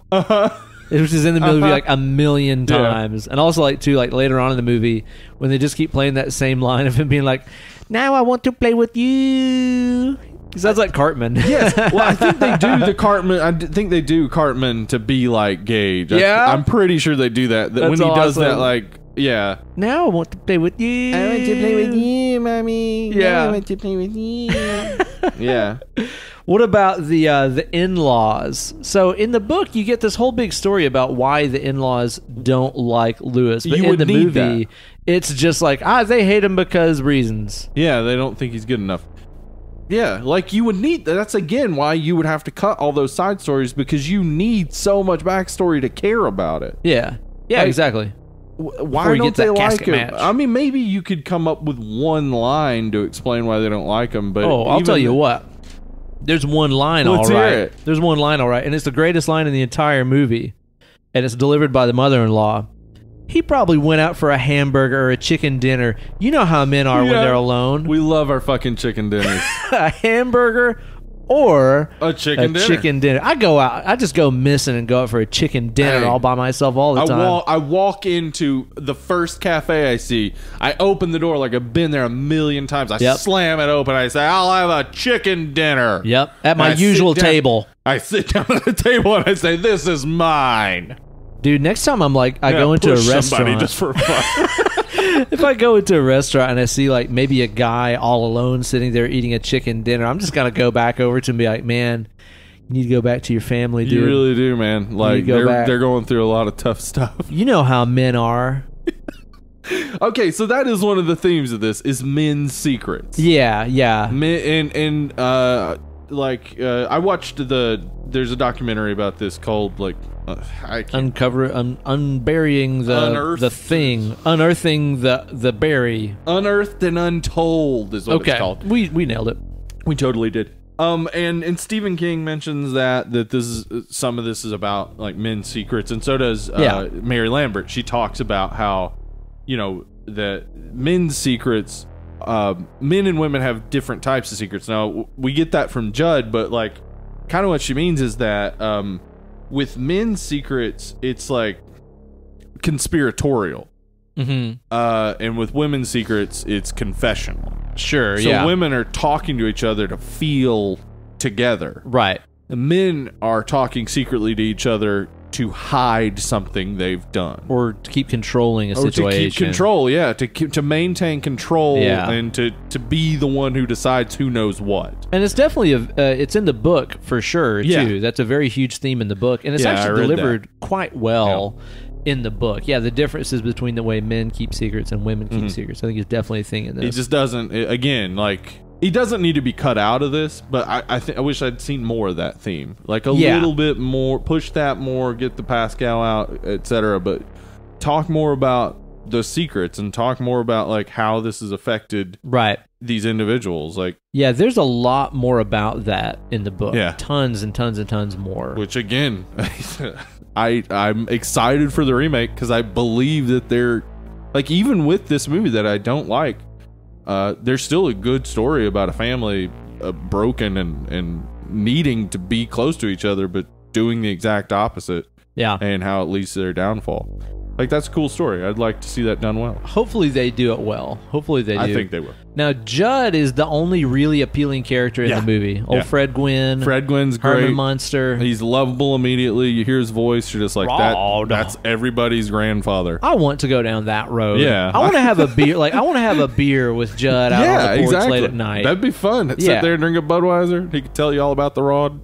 Dude, I would love to. I would love nothing more than to watch traffic, drink a butt wiper with old Judd. That'd be okay by me. He's the only, like, really charismatic character. And here's some trivia for you. Tell me. Whenever he meets his demise at the end of the movie, and little Gage cuts his face open, that's actually where they got the inspiration for Heath Ledger's Joker. You want to know how? You all know how I got these scars? I bet that was Heath Ledger's original. Like, he came in, and he was like, "I've got a whole backstory for him. He's from Maine. I'm just gonna do it right now." You want to know how I got these scars? Don't go down that road. Don't go down that road of how I got these scars. He said it like real sinister. Don't go down that road. Like, okay, this is a cool idea that it scars with the Joker face, but maybe you could just change the delivery. I don't know. I'll think about it. I'll consider it. Let me go do a lot more drugs in my hotel. All over one of those Olsen twins. Judd is awesome, though, and he is seriously... Gage is pretty likable, I guess. But Judd's really the only character that you really kind of care about. He really... And the thing is that you, like...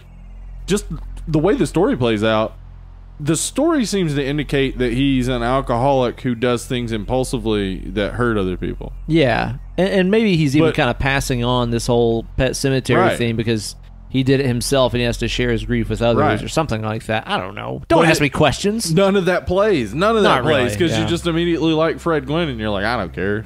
I get that he led to the destruction of this entire family by showing this man this mystical place that he should have never known about. But I don't blame him. He did make me want to figure out how I can light a match off of my thumb. He does it like it ain't no thing. In the like, I thought, like, is that just some sort of weird trick? In the documentary, it just showed him doing it behind the scenes. Like, that was just a thing he did. Flame on. What is he? The Human Torch? What are these? Because, like, I remember seeing these in movies all the time where somebody just, like, strikes a match off on the their shoe boot or something. And stuff. Yeah, like, I know. What match is that? I've never found those matches. It's a very sensitive match. Or a very abrasive boot. Oh, okay. You don't want that guy walking on your floors. I just had these things fucking polished, you dick. Here comes this asshole. Just stomping all around. Yeah, Judd was awesome. Pascal, how about this guy? Well, we really don't know anything about him except that he's a ghost, like he's a force ghost. He's a ghost. He's a ghost, and he knows everything. Okay, apparently. so here's the thing, and in the book, like I said, it really deals a lot more with, again, those secrets that people keep, and the soil of a man's heart, and blah blah blah. Mm-hmm. So in the book, and again, this is one of those things we'll talk about later when we talk about the logic or unclear rules of how things work in this movie. Right. Whenever somebody would come back from the dead, you know, like either Pascal in his ghost form, or we have Tommy Baterman or whatever. Yeah, Timmy Baterman. Yeah. Oh, yeah, the guy who came back from World War II. Yeah. Oh, okay. Like, whenever that guy came back in the book, he came back with these, like, secrets of the afterlife where apparently when you go to the next world, like, you learn everybody's secrets. Oh, okay. So it's, like, really fucked up. So you'd have these people that would show back up from the grave, and they'd be all weird and mysterious and shit, and it's because they knew everything about everything. Okay. Which is really very creepy, the way That that is it's played odd. out in the book. Yeah. So in the movie, that's never really explained even remotely. Not even kind of. So it's just like, you know, he comes back and he knows Lewis's name. He's like, you know my name. Mm-hmm. And that's never really explained why. But It's he also says a thing that is said in the future. As though he knows the future. Yeah, he's like, the soil of a man's heart is stonier. He seems to know the future and the events and stuff that are going to happen, but then also seems to kind of make them happen. Yes, yeah, he makes sure they occur. And his whole motivation is, you tried to help me live, so I'm going to try to help you live. And it's like, he got hit by a fucking truck. Yeah.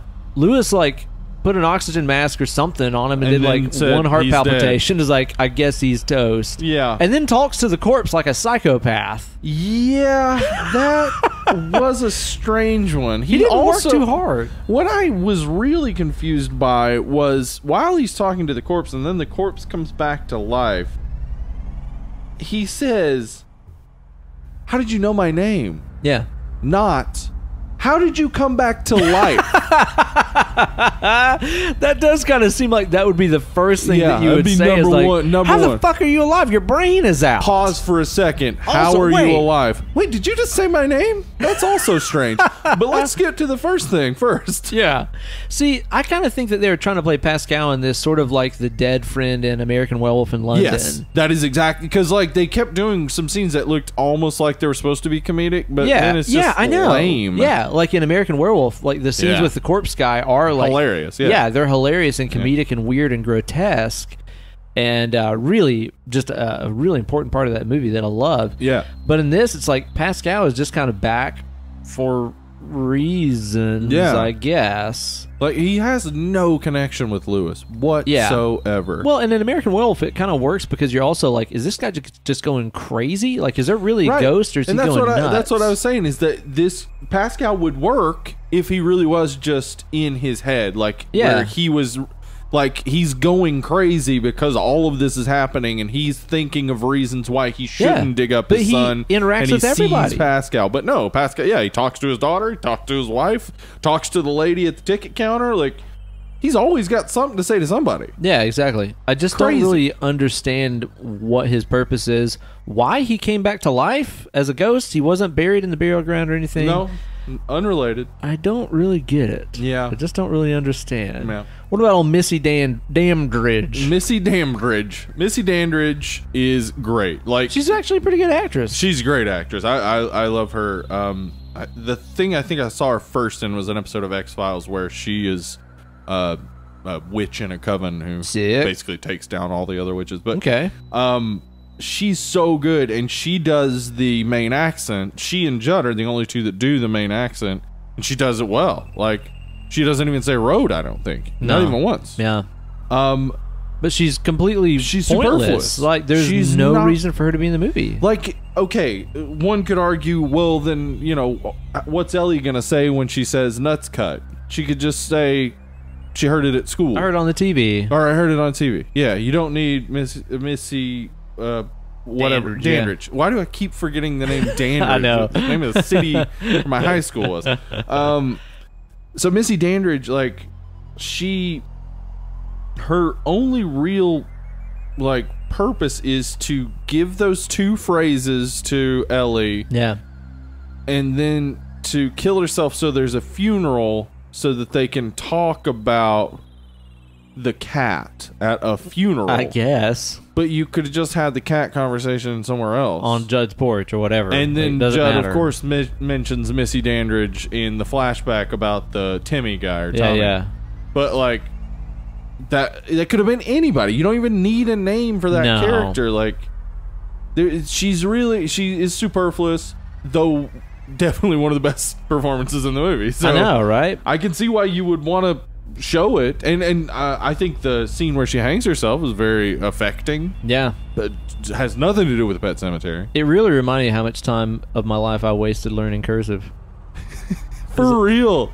Yeah. Fuck cursive. I gave up on it Fuck immediately. cursive. I think the last time we were required to write in cursive was in middle school. And as soon as I started high school, I gave up on it. And I don't think I know how to do a cursive Z. If I were called upon to do it. Yeah, actually, you know what? That I would have a hard time. Yeah, now that you mention it first, I was like, I really don't remember. I will say that cursive actually did have some benefit later when I was in grad school and I would be reading like people's old journals and letters. Yeah. If I didn't know cursive, I would have been fucked. Man, it's like I know cursive and I'm still fucked. But that's the only reason to know cursive. It's horrible. It's like, okay, it's a way of loopy writing where everything sticks together, and also you have free reign to do it however you want. Yeah, anybody can just figure it out. My mom, lifelong, has been one of those people that just like mixes cursive and print. Yeah. Seemingly at random. Yeah. And I'm always just like, Mom, I don't know what the fuck this says. It's like a ransom note where it's all the different fonts cut out of a magazine. It's like, what the fuck does this mean? Yeah. Everybody does cursive different, and you're supposed to be able to understand that. Are you kidding me? I would say, because I write in print and I write constantly, like longhand. I like if I'm gonna write a story or something, I write it longhand before I type it. That's just something I do. It enables me to edit once before I even get going. It's the edit from the page to the computer screen. But when I'm writing real fast, when I'm like having a whole bunch of ideas, most of my words will be the first two letters in a line. Like, and I can go back and read it. I know, like, from context what I meant. But I do that in my notes for the show and stuff too, where it's like if somebody else is reading this, they wouldn't fucking get it. But I remember what I meant when I wrote it. So I get cursive, like that faster way maybe of getting stuff out. But you can't communicate that to other fucking people. No, you can't. Not at all. All right, Steve, what about Zelda? Went off on cursive. Fuck cursive. Fuck cursive. Yeah. How about Zelda in this movie? Real creepy. Real genuinely good, creepy, weird look. I know. She looked exactly like the Wayans brothers in White Girls. A little bit. Yeah. Yeah. When you think about it. Yeah. The really, more I think about it, a lot. It looked a lot like White Chick. Yeah. Was it White Girls or White Chicks? White Chicks. Yeah, it looked like that. And I don't remember much about that movie, but they looked like that. They did look like that, and there is a line where somebody is trying to come into their hotel room when they're not in their white chick costumes, and I believe, I don't remember which way, Marlon, I'll say Marlon, says, "We're braiding our vaginas." And that's a joke. That hit me just right. Braiding vaginas? What? Killed it. How? What? Killed it. Yeah. Yeah, they do. So Zelda. Highly integral to the story. Not at all. Yeah, extremely not integral. At all. Like this movie, and I feel like we'll get some pushback from my hatred of it, because people really do love this movie. This movie, and they love the Zelda parts in particular because they're fucking really freaky as hell. They're really creepy. They are. It's undeniably, whether you like the movie or not, the Zelda stuff is freaky as fuck. And I still think the Zelda stuff could work with a different script. Just with this script, and since they couldn't rewrite it, there was no way it was going to work. They should have just cut it. Yeah. But I did think, because I was really thinking about this, just like, how could this movie have been saved and still have the stuff that people really loved about it? Yeah, Judd and Gage and Zelda. And so if this movie had been Creepshow 2, if Okay. all of those stories were individual anthology stories Okay. based in this town in this Maine. town, yeah. And This you is could like- just call it Pet Sematary, but Pet Sematary's like Graveyard Shift is an anthology, right? Yeah. I think. Not positive on that. Anyway, it would just be an anthology named Pet Sematary. Pet Sematary is sort of a central theme, but all the different stories could be separate. Yeah. And it would still be as creepy, as freaky, and you'd still get all the same stories. It's just you don't have to pretend they're connected. Okay, that works. That works. Yeah. That works. And it, I mean, it's not. This movie's not overly long, so like, you could easily do that. I mean, the original edit apparently was closer to 2 hours. Oh wow. And I wonder what was in that, and if it would have made it make more sense. Like, did she have more of the connecting material? Because a lot of that stuff is what gets cut by studios when they think a movie's too long. Right. Is they'll cut out connecting material. Like, who needs exposition? People? Yeah. People usually do? Yeah. The fact that they got a guy to play Zelda yeah. made it 18-year-old. just weirder and kind of more off. And even like the scenes later where Rachel's in the house and like the figure of Zelda appears and is kind of shuffling around wearing that sort of gown. It honestly really makes me think that that's a lot of what they got the inspiration for The Witch and The Conjuring from is this. Like, it's really, really similar to me. Yeah. And yeah, just the whole like never get out of bed again thing. And that's a creepy fucking line. the way that isn't at all how spinal meningitis affects a person at all. It's not. You don't get jaundice from spinal meningitis. Yeah. It does cause your spine to contort, but a lot of that wouldn't be visible. Yeah. And so when they're trying to make bones it cracking visible, and it's stuff. like, that's just not how that works. I think part of why that scene is so effective for me, and it's still one of those things, honestly, that I kind of carry around to this day. I am so like grossly uncomfortable like by being around really sick people, especially as a kid. Like, I think, as a kid, I would agree. I was the same way. Yeah. It's like when it's like, oh, we need to go see your pep in the hospital or whatever. I don't want to. Yeah, and he's like hacking and coughing, and you're like, I think he's about to die. Right. I don't want to see that. Like, being around really sick people as a child and as an adult is just really uncomfortable. I felt that way as a child, and then I think... Which I'll back up, is a dickhead, immature thing. It's probably more uncomfortable for them to be like, I might die. Oh, yeah, I'm sure. They're probably having less fun time than you. Yeah. But I'm a self-centered shit, so this is where I look at it. Like, I had that feeling about hospitals when I was real little, and then I remember, I think I was 8, and my mom had to go in for a surgery, and then she came out fine. And then a little bit later, my grandfather had to go in for surgery and then came out fine. And then it just became to me that, like, a hospital is just a place you go get better. Yeah. So I don't have that same feeling, but if... I do know how awkward that is. And just, like, really imagining Rachel's life as a child having to deal with that day in and day out. Yeah. Because your parents keep her locked away as a secret and make you feed her. Yeah, that's Like, fucked up. make you have to constantly confront it instead of them doing it. Like, and also, all the kids in your neighborhood are like weird goon kids. well, yeah, what Did you was see that? those kids? I was like, they were from the neighborhood? Yeah. I was What like, the are fuck? those brothers and sisters? Who are these fuckers in her house? Yeah. Like, I know. goofy looking weird kids. They looked really weird. They did. Yeah, I wondered if I was the only one that noticed that, where it's like she runs down the stairs. Yeah. She's like, Zelda's dead. Yeah. It's like all these like the hills have eyes looking fucking kids down there. Actually, I will say... maybe it's one of those things kind of like in the...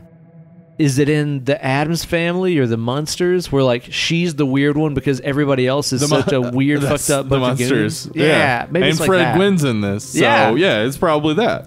It's in the Munsterverse. Yeah. So that when she's telling that story, when Denise Crosby as Rachel is telling that story, she does really well. Yeah, she does. Yeah, and that's a really fucked up story. Yeah, and that's like the only time she gets to really shine.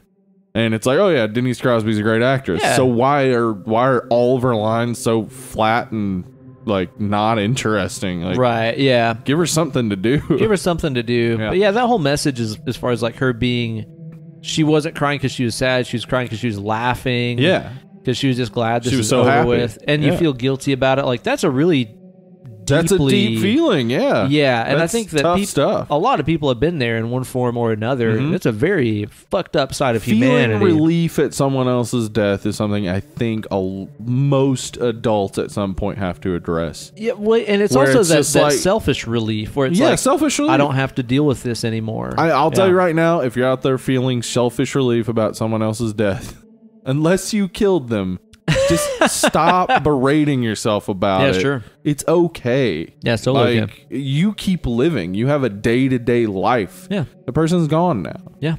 It's fine. You're okay. Yep.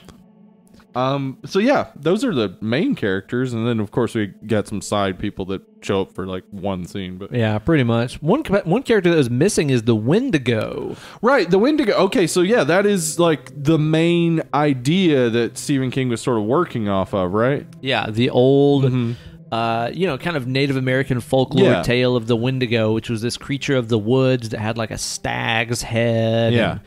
And all this kind of stuff, and had dominion over life and death in the forest realms. And it was associated with murder, cannibalism, and greed. Yeah. So basically, it was established as like a taboo. Like, this is the creature you will become if you are a cannibal in the winter. Because this comes from the Northeast in lower Southeast Canada. Canada, it's called. I think it's an Algonquin thing. But anyway, it comes from up there. And so in the winters, you either, had harvested enough food to eat, or you hoped to hunt something, or you just died. And so people would turn to cannibalism, and the idea of the Wendigo is sort of a offshoot, or sort of springs out of that. Like cautionary tale. Yeah, cautionary tale that you could become like this in the winter, so you have to be vigilant to not become this thing. And in the book, it's really presented that the Wendigo is this kind of like ever-present thing that's like fucking with these people's heads and making them see, like, you remember later on in the movie when they go into Judd's house and it's that weird like swamp? Yeah, which was awesome looking. Yeah, it looks great. Yeah, that's like one of the best set designs of a horror movie in the 80s. Like, it looks awesome. Because like you just don't get that in 80s horror movies a lot, where they go for the set looking so demented and weird, and it does. It looks swampy, it looks mossy. Yeah. Well, which was also like the coolest part of Salem's Lot is like inside of that mansion. It looked so sick. It did. Yeah. Easily the best part of that movie. Yeah. So in the book, the Wendigo is a much more ever-present thing, and it looks like they're pulling some of that into the remake. I noticed in the trailers to the remake, it actually shows like in some journals or books or something, the Wendigo. Yeah. Which again is this kind of forest spirit that's sort of making all this happen and bringing creatures back to life if they're buried in this burial ground and stuff like this. Well, but Ben, don't you know about this new one? It's man-hating. Oh, it's a man-hate movie? It's a man-hating movie. Damn it. Yeah, because they replaced Gage with the little girl. That's the deal? Yeah. That explains it. Oh my gosh, it must hate men. A woman with a prominent role in a movie? Are people boycott it? Are people actually saying that? Yeah. What the fuck? I don't know if I'm sure someone is. Actually. Definitely somebody is. That is definitely happening for sure. Oh my god, dude. But yeah, that is one of the things though that people have been addressing leading up to this, is that they're worried that there are going to be too many changes from the original. Yeah. And then I thought, like, how close is the original to the book? There's a lot that's different. Yeah. Okay. Yeah. So I mean, like, I read the book probably about 4 or 5 years ago. It was actually my beach read. Oh yeah. I was down in Destin, Florida, reading it on the beach. Go to the beach, beach. read about some children dying. Yeah. No big deal. Like you do, living my best life. And I read the book down there, and it's actually pretty good. Yeah, I've heard that. It's long. I mean, it's definitely one of those ones that could use some hacking down. There's some irrelevant plot lines and stuff like that going on in the book, but overall, pretty good. One of Stephen King's better endings. We know he usually really wrestles with coming in clutch on that ending, you know? Spoiler alert. Go ahead. How does the book end? Pretty similar. Okay. So my edit of the movie, I'm going to go ahead and ruin it for you since you know exactly everything that happens in the movie that I edited. Okay. My edit of the movie is as he's walking toward Pet Sematary with his wife, I left the montage of pictures but added in the final line with Judd saying the sometimes dead is better. Sometimes dead is better. Yeah. I just added that and then fade to black. Like, to me, that would have been the perfect ending, where it's like he didn't learn his lesson. Yeah. we don't need her to then come back to life and kill him. But if we're gonna get that, like, it should mean something more than just a kill at the end of a horror movie. Like, there should be more to it than that. Yeah, the book doesn't end as on the nose as the movie. Like, the movie ends with they do that kiss, which is so gross. Yeah, it's real gross. She's all super gross, leaky and oozy, and like she like grabs that knife and stuff, and then you hear him scream. It's like, it's very like, okay, so I know exactly what fucking happened. Yeah. The book is a little bit more open, where he just kind of like hears her feet hit the floor. Or okay, whatever. So yeah, that was one of the ones that was the one they were thinking of shooting, and the other idea they had was her. It just shows her back, like suddenly in the kitchen on the phone. Okay, and she's talking to Ellie, and she's like, "Yeah, your dad's around here somewhere." And then, like, can't wait to have the whole family back together. And she turns around and half of her face is missing. Okay. So it's like, sort of sets up the idea that, you know, she has killed the husband and is going to kill the daughter without showing it. I think that's also a good ending. That's fine. Yeah, it's okay. I think this one's a little over the top, but it's also, it's not a bad ending. Well, here's the thing that makes that not work is because a lot of the rules in this are unclear. Yeah, there are no rules clarified at all, except if you bury something in that burial ground, it comes back to life. It's just like an Outback Steakhouse, or maybe it's a Texas Roadhouse. No rules, just right? That's exactly That's it. Outback. No rules. No rules, just right. Crikey. I love how when they say prices in Outback commercials, for a while there, they started saying it the way they would say it in Europe or in Australia, which is $6.99. $6.99. Yeah, instead of $6.99 as we say things. Really? Yeah. Onion fried bloomin'. Is that how they do it? Yep, that's it. It's all backwards. I don't really understand how and why the logic is of when people come back, how they come back. Yeah. Like, you bury a cat in this thing, and it comes back the next day. And it comes back the next day-ish, but it seems to only be mean to you. Yeah, seemed fine with everybody else. Yeah, like that thing like scratches the shit out of Lewis several times. I mean, it did stink of the earth it was buried in. It did. Yeah. Yeah. But other than that, it didn't. It never seemed to be that mean to the kids or to the mom or anything like that. It was fine. Also, like, whenever that dog was buried, whenever Judd's dog was buried up there, it came back. It was like savage and mean and like hated everybody, and then died peacefully in its sleep that night.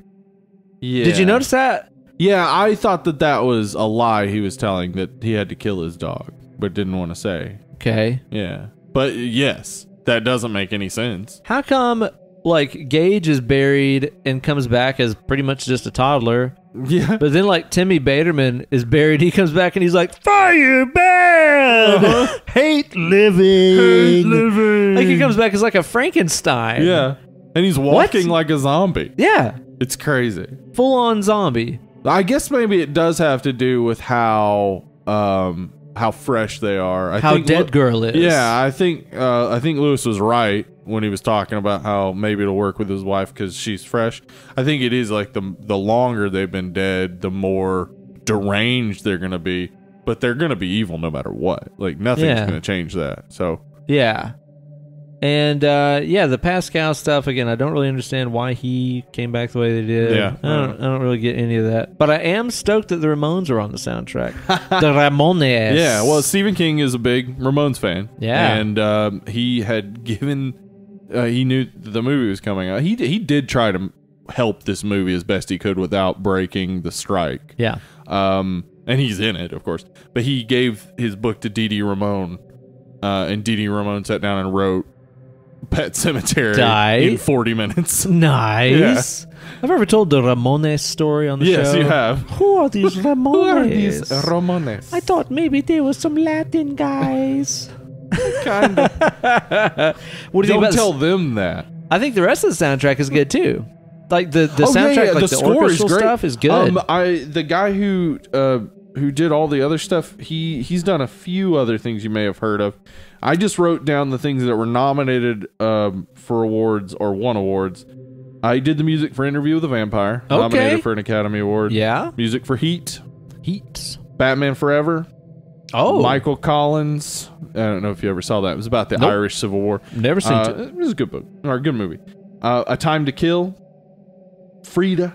Oh, Frida. And Across the Universe. Oh, damn. But like, if you guy's a regular Toonsmith. Yeah, those are just the ones that he's been nominated or won awards for. Like, he's had an amazing career of movies that if you saw him, you'd be like, yes, the music in that was awesome. Yeah, the music in this is great. Yeah, it is super great. What do you think about the visual effects?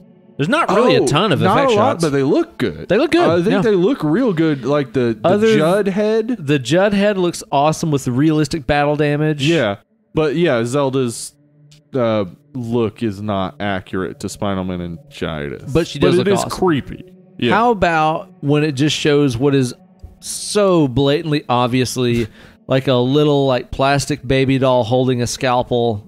That's actually his hand, not his real hand, but that is they did a cast of his hand. It's just so obviously but a it looks still hand. It looks like a baby doll. Yeah, it looks so bad. Yeah, the stuff whenever you see Rachel hanging up, that's an effect. Yeah, that was 70. It was like a 70-pound silicone cast they made of her. Looks great. Like, you can't really tell that it's not a body. It looks like a body. And that in itself is very just shocking and grisly. It's like, could you imagine, it's like, real gross. You're skulking through your dead neighbor's house looking for your zombie son. Oh, there's your wife. Your hung wife flops out of the attic and her corpse hits you. Like, it's so unbelievably fucked up when you get down to it. Speaking of hung wives, mine, am I right? Hungwivesdating.com. It's my next Hung Wives. I'm gonna look that up when I get home on Pornhub. Hung Wives. My buddy Travis has the ultimate concept for his website he's gonna start, though.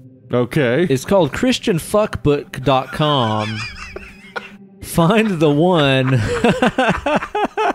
So christianfuckbook.com, the slogan is find the one the Lord wants for you tonight. For tonight. See, that's interesting because that would work because you put Christian in front of anything and the people who are like just don't get it but go to church, they're like, oh, okay, well, that's the thing I'm supposed to use because I'm one of them. ChristianFuckBook.com. I'm looking for a lady to fuck tonight. ChristianFuckBook.com. I want to find the one the Lord wants me to be with for tonight. Yeah, and I don't want her to be of a different religion.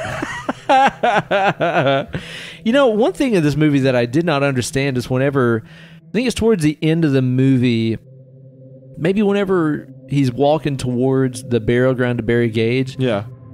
There's like that face that pops out at him. That was terrible. What the fuck is that? Whose face is that? That was Pascal. It doesn't look like Pascal. No, it doesn't. Like, it looks I paused bad. It looks bad. It looks real weird. Who the fuck is that? Yeah. Because we've only ever seen Pascal with realistic battle damage. Yes. And it shows him, and it's just like, I don't know who this is. You get that Pascal doll, and you hit its head, and it flips. Exactly right. Exactly right, realistic battle damage. I didn't really get that. You know, one thing in this flick that I think it's ultimately kind of about, and again, this is driven home more and more in the book too. There's this theme, of secrets and men's secrets and women's secrets, but I think there's also a huge theme in this about trying to protect your loved ones and stuff by not telling them the truth or not telling them the entire truth. Like in the movie, there's kind of stuff about death where they don't really want the kids to know about death, and they think they're making their lives easier by not telling them about it, right?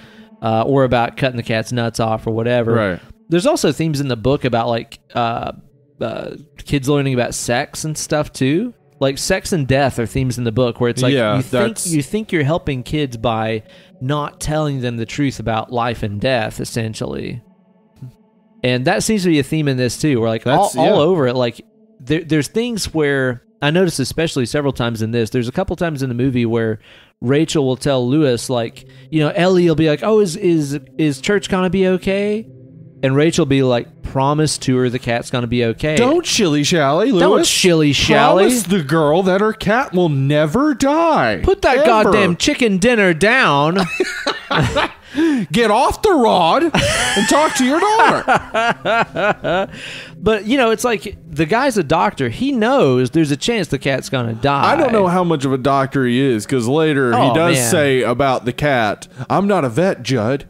And it's like, yeah, you know, cat's clearly dead. He's frozen to the ground. When a cat's neck is broken and it's frozen to the ground, probably not coming likely back. Dead. Yeah, likely dead. But yeah, there seems to be a theme in this where it's like he keeps making his kids promises of stuff he knows can't possibly be 100% set in stone true, and he thinks he's making their lives easier for him by not telling them the truth. But obviously he's making it far worse. And I've seen so many examples of that in my life, whether it's friendships or relationships or family relationships, where it's like people will hide something about themselves or about the truth of an event or whatever to try to protect the people around them. And it never helps. It always makes things exponentially worse. I know someone who was dating a woman and they were talking about getting married. Yeah. And then she found out that he was divorced. Oh. And it's like, you got that far before you told her? Yeah, like, exactly. How long? Yeah. And how long did you think it was going to... Yeah. That's insane. Yeah. He probably thought, I'll save her from the pain of learning the truth, and it just makes it way worse. It's going to be way worse. Yeah, well, the truth will out, right? Yeah. Like, that's one thing I've seen over and over in my life. It's like, the truth will fucking out. Yep. Just go ahead and drop that bomb, man. Get it out. Get over it. Rip that Band-Aid. It's easier to just drop all your bombs at once. Yeah. Because then it's like, all right, the city can't look any worse. But like, there's also just the way that even in the movie, the secret thing carries over. Like, when they show up at the house, it's the first time his wife has seen the house. That's something I was going to bring up. I'm so glad that you told me that. Yeah, like, I wrote that down in my notes. I was like, what the fuck? Has she never seen this house? How fucking mad would you be? Yeah. If your wife bought a house and moved your whole family there and you'd never fucking seen it? Never even seen it. Are you kidding? That's insane. Never in a million years would that happen. No. But it did used to happen. Back in the 50s and 60s all the time, I'm sure. Yeah. Men would be like, I bought this car and this house, and they're ours now. And you'd just be like, oh, boy. This is my life now. My life is just whatever you want it to be, I guess. And you tell me what I need to hear. And the things I don't need to hear, I just never learn about. They must not be important. Mm-hmm. Oh, my God. Yeah, that blew my mind, too. I was like, crazy, holy shit, has she seriously never seen this? Yeah, you know, ultimately, Steve, like, whenever I watched it this time, the biggest thing that I took away from it is that it's really a strange movie. It's really kind of strange because it is undeniably filled with extremely iconic stuff. Yeah.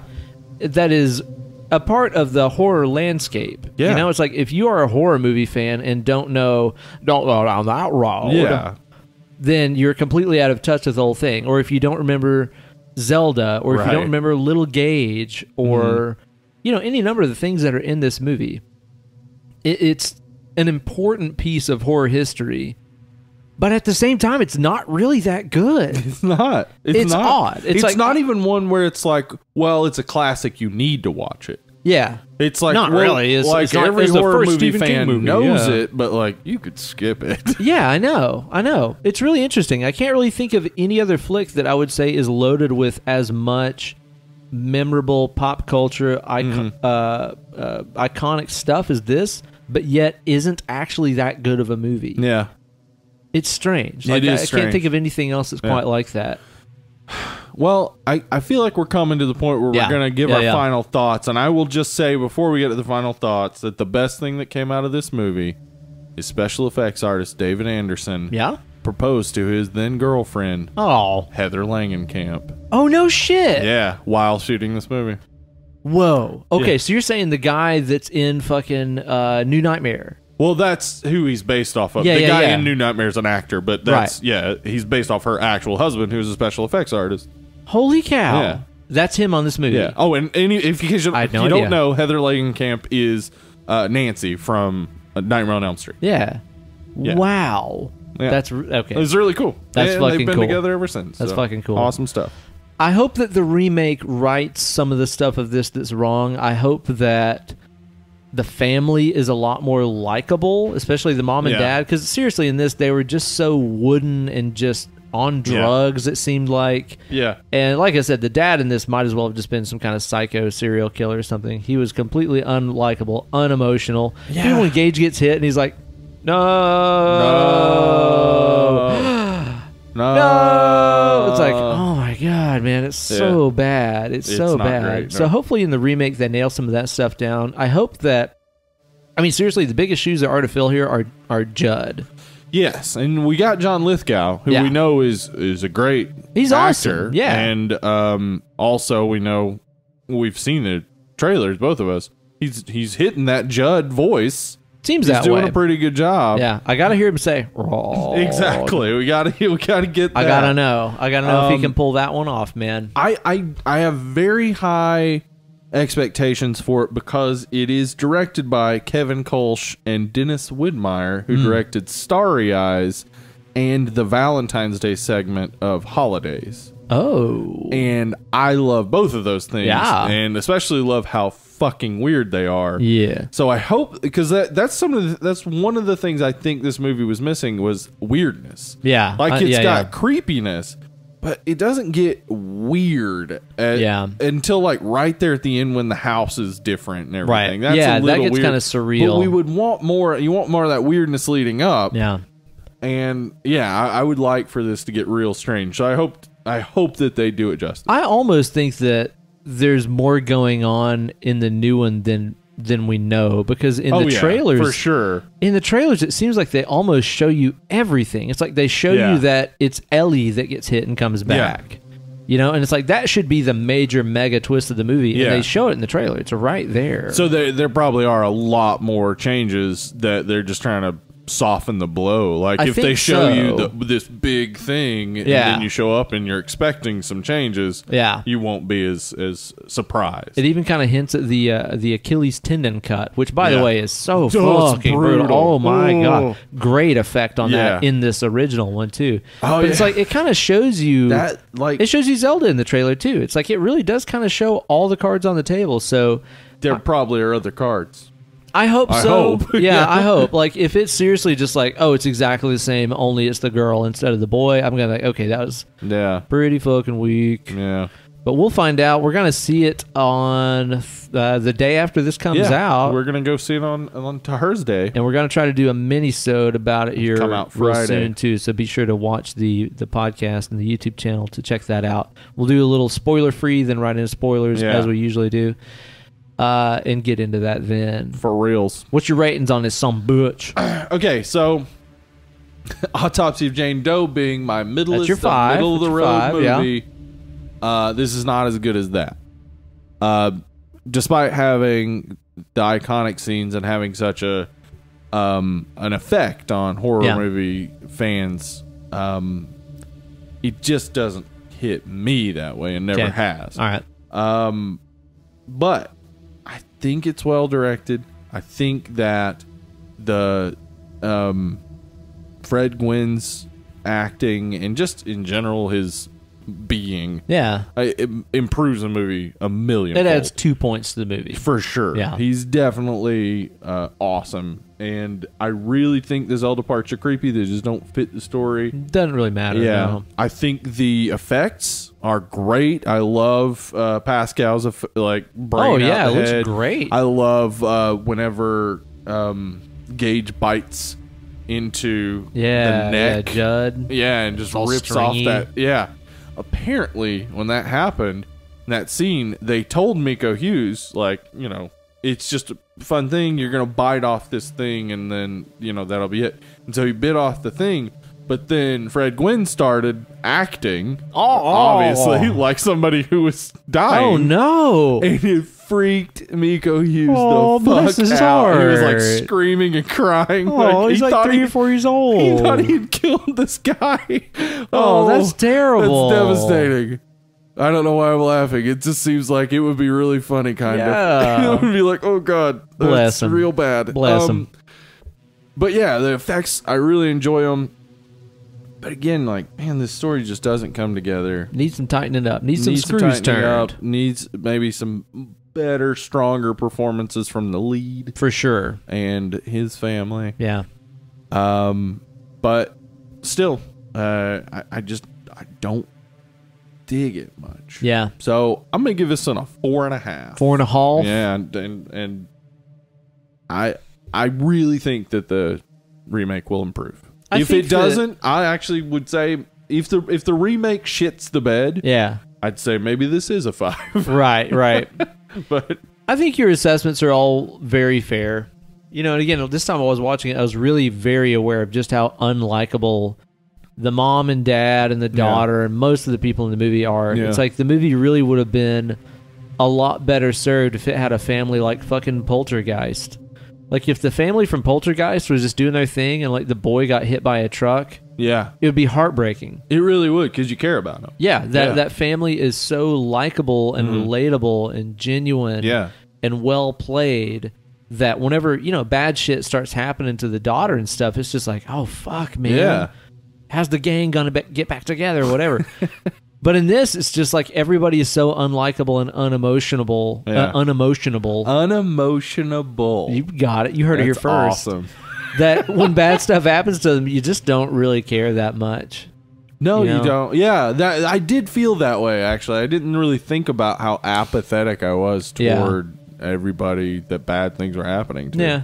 And when you get down to it, there is such a jumble of psychics and ghosts and zombies. It's all there. And zombie pets. Which, and by the way, would work as like a Castle Rock.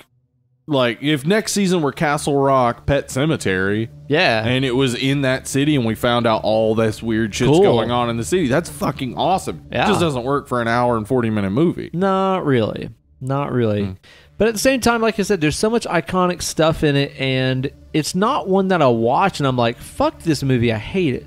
Yeah. Like, I never want to, like, turn it off. It's one of those I won't necessarily, like, run to and be like, it's time to watch this movie if it's on, now. I'll keep watching it. Yeah, it's like that, right? Like, there's movies that I crave watching, where it's like, I want to see Halloween. I want to see Black Coat's Daughter, whatever. Somebody says, I'm going to turn that on. Yes. Awesome. Absolutely so. But with this movie, it's one of those ones where while I'm watching it, I don't hate it. I don't necessarily run to it to be like, oh, I need to watch Pet Sematary again right now, But there's so much iconic, often quoted, often imitated or parodied stuff in here that I feel like it is a necessary watch for every fan of horror.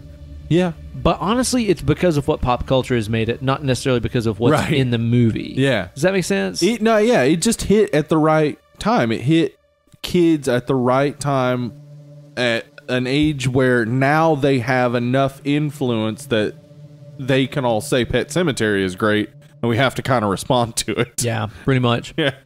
I think I'm going to hit this thing with I like it more than you. I think it's a 6. All right. To me, it's like, it's above average. Sex, Dad. It's a sex.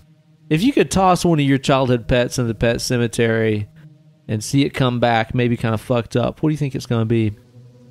Well, it would be my dog Buddy, who I had before I moved to Russia, and he got hit by a car while I was gone. Oh, Buddy. Buddy. Here's the thing about Buddy. I think if he came back and tried to be evil, he'd fail at it because he was so sweetly dumb. Oh, just a dumb, sweet little booger that bless his heart. He would try to murder you, but be in the middle of it and then hear a sound and run off to check out what it is. Sure, yeah. My brother and I had 2 gerbils when we were children. My brother's was a fat, white, and tan one named Hunka Munka. That's an awesome name. Mine was a skinny black gerbil named Gamey Joe. Gamey Joe? He had a limp. Oh my God. What you guys had, that would be a crime group. Hunka Munka and Gamey Joe. You don't hang around them or you're going to end up robbing a bank. Don't shilly-shally around with those. Don't shilly-shally with Gamey Joe. No. And I'm going to tell you this. Gerbils, or really hamsters, anything in that small rodent kind of category, Horrible pets. Just awful. Yeah, they're no awful fun. Pets. Awful pets. You basically just watch them, and if you take them out, hope that you don't drop them because you'll never find them. Oh, they're goners after that. Yeah, they got loose a few times, and it was just like they'd be gone for a few days. Yeah. Then you'd catch them again, or not. Or not. Yeah, and then you're just like, what happened to that hamster? Do I have hamsters in my house now? If you really love all of your nighttime sleeping hours being spent being kept awake by a hamster running in a squeaky metal wheel, you're in luck, Padre. Because the minute your head hits the pillow, they're like, all right, it's go time. I got to get on this treadmill. Yeah. Get my steps in. Yeah. Fuck those things. And do hamsters need 10,000 steps? Because those motherfuckers get them. They sure fucking do, man. Gamey Joe was an asshole.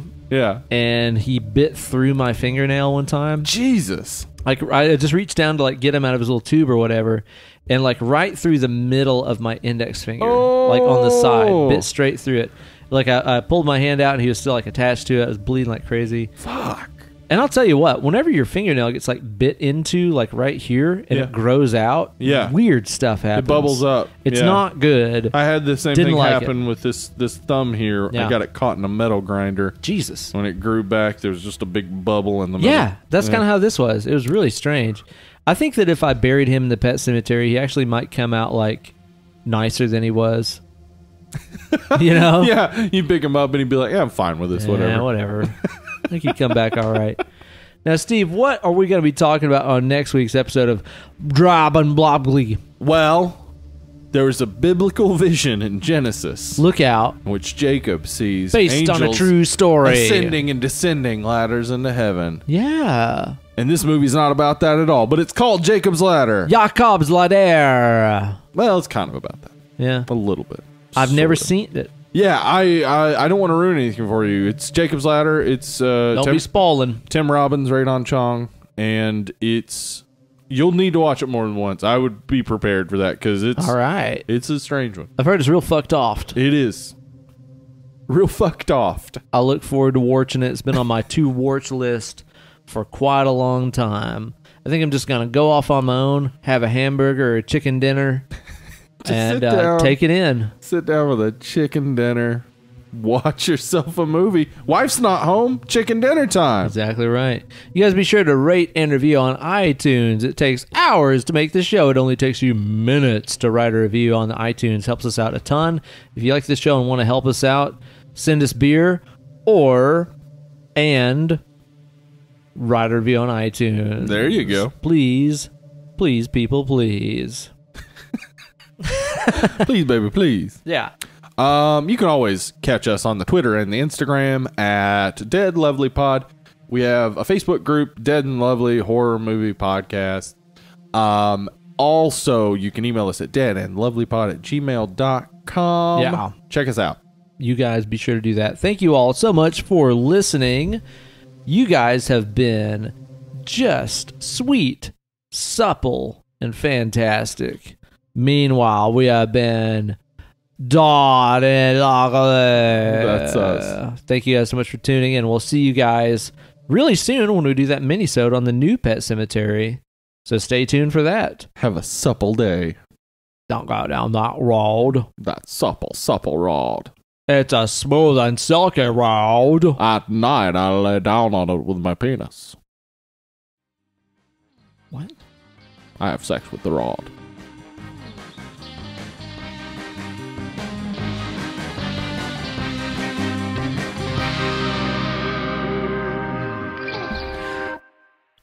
Come on, Eileen.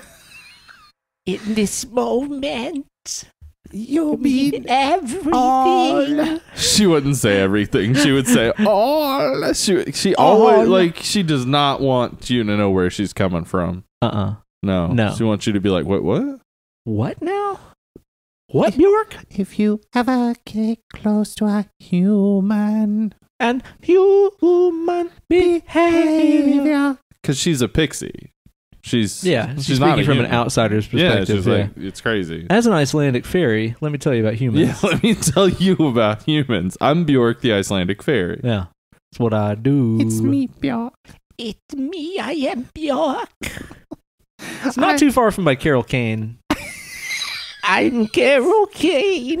It's me, Bjork. The thing that differentiates my impressions is that I say the person's name. Yeah, well, how else are we supposed to know? I am Bjork. I am Carol Kane. I like rotten shark. Which one's that? That's Bjork for sure. Oh, yeah, okay. Yeah. I'm Zoe Deschanel. I'm Joey Stewart. And it's me, Aaron Heffer. That's good. He's got the hard vibrats. Yeah. Yeah. I'm not gonna give up. I'm standing in front of an oscillating fan. That's how I get my voice. You think if he stood in front of an oscillating fan, a different message would come through? Like he's singing it so that when it goes through an oscillating fan, it gives you like his message is like, save me. I've been in captivity for years. I think depending on the speed of the fan, if the speed of the fan was the exact negative of his natural vibrato, it would just sound like, yeah, because he's already going,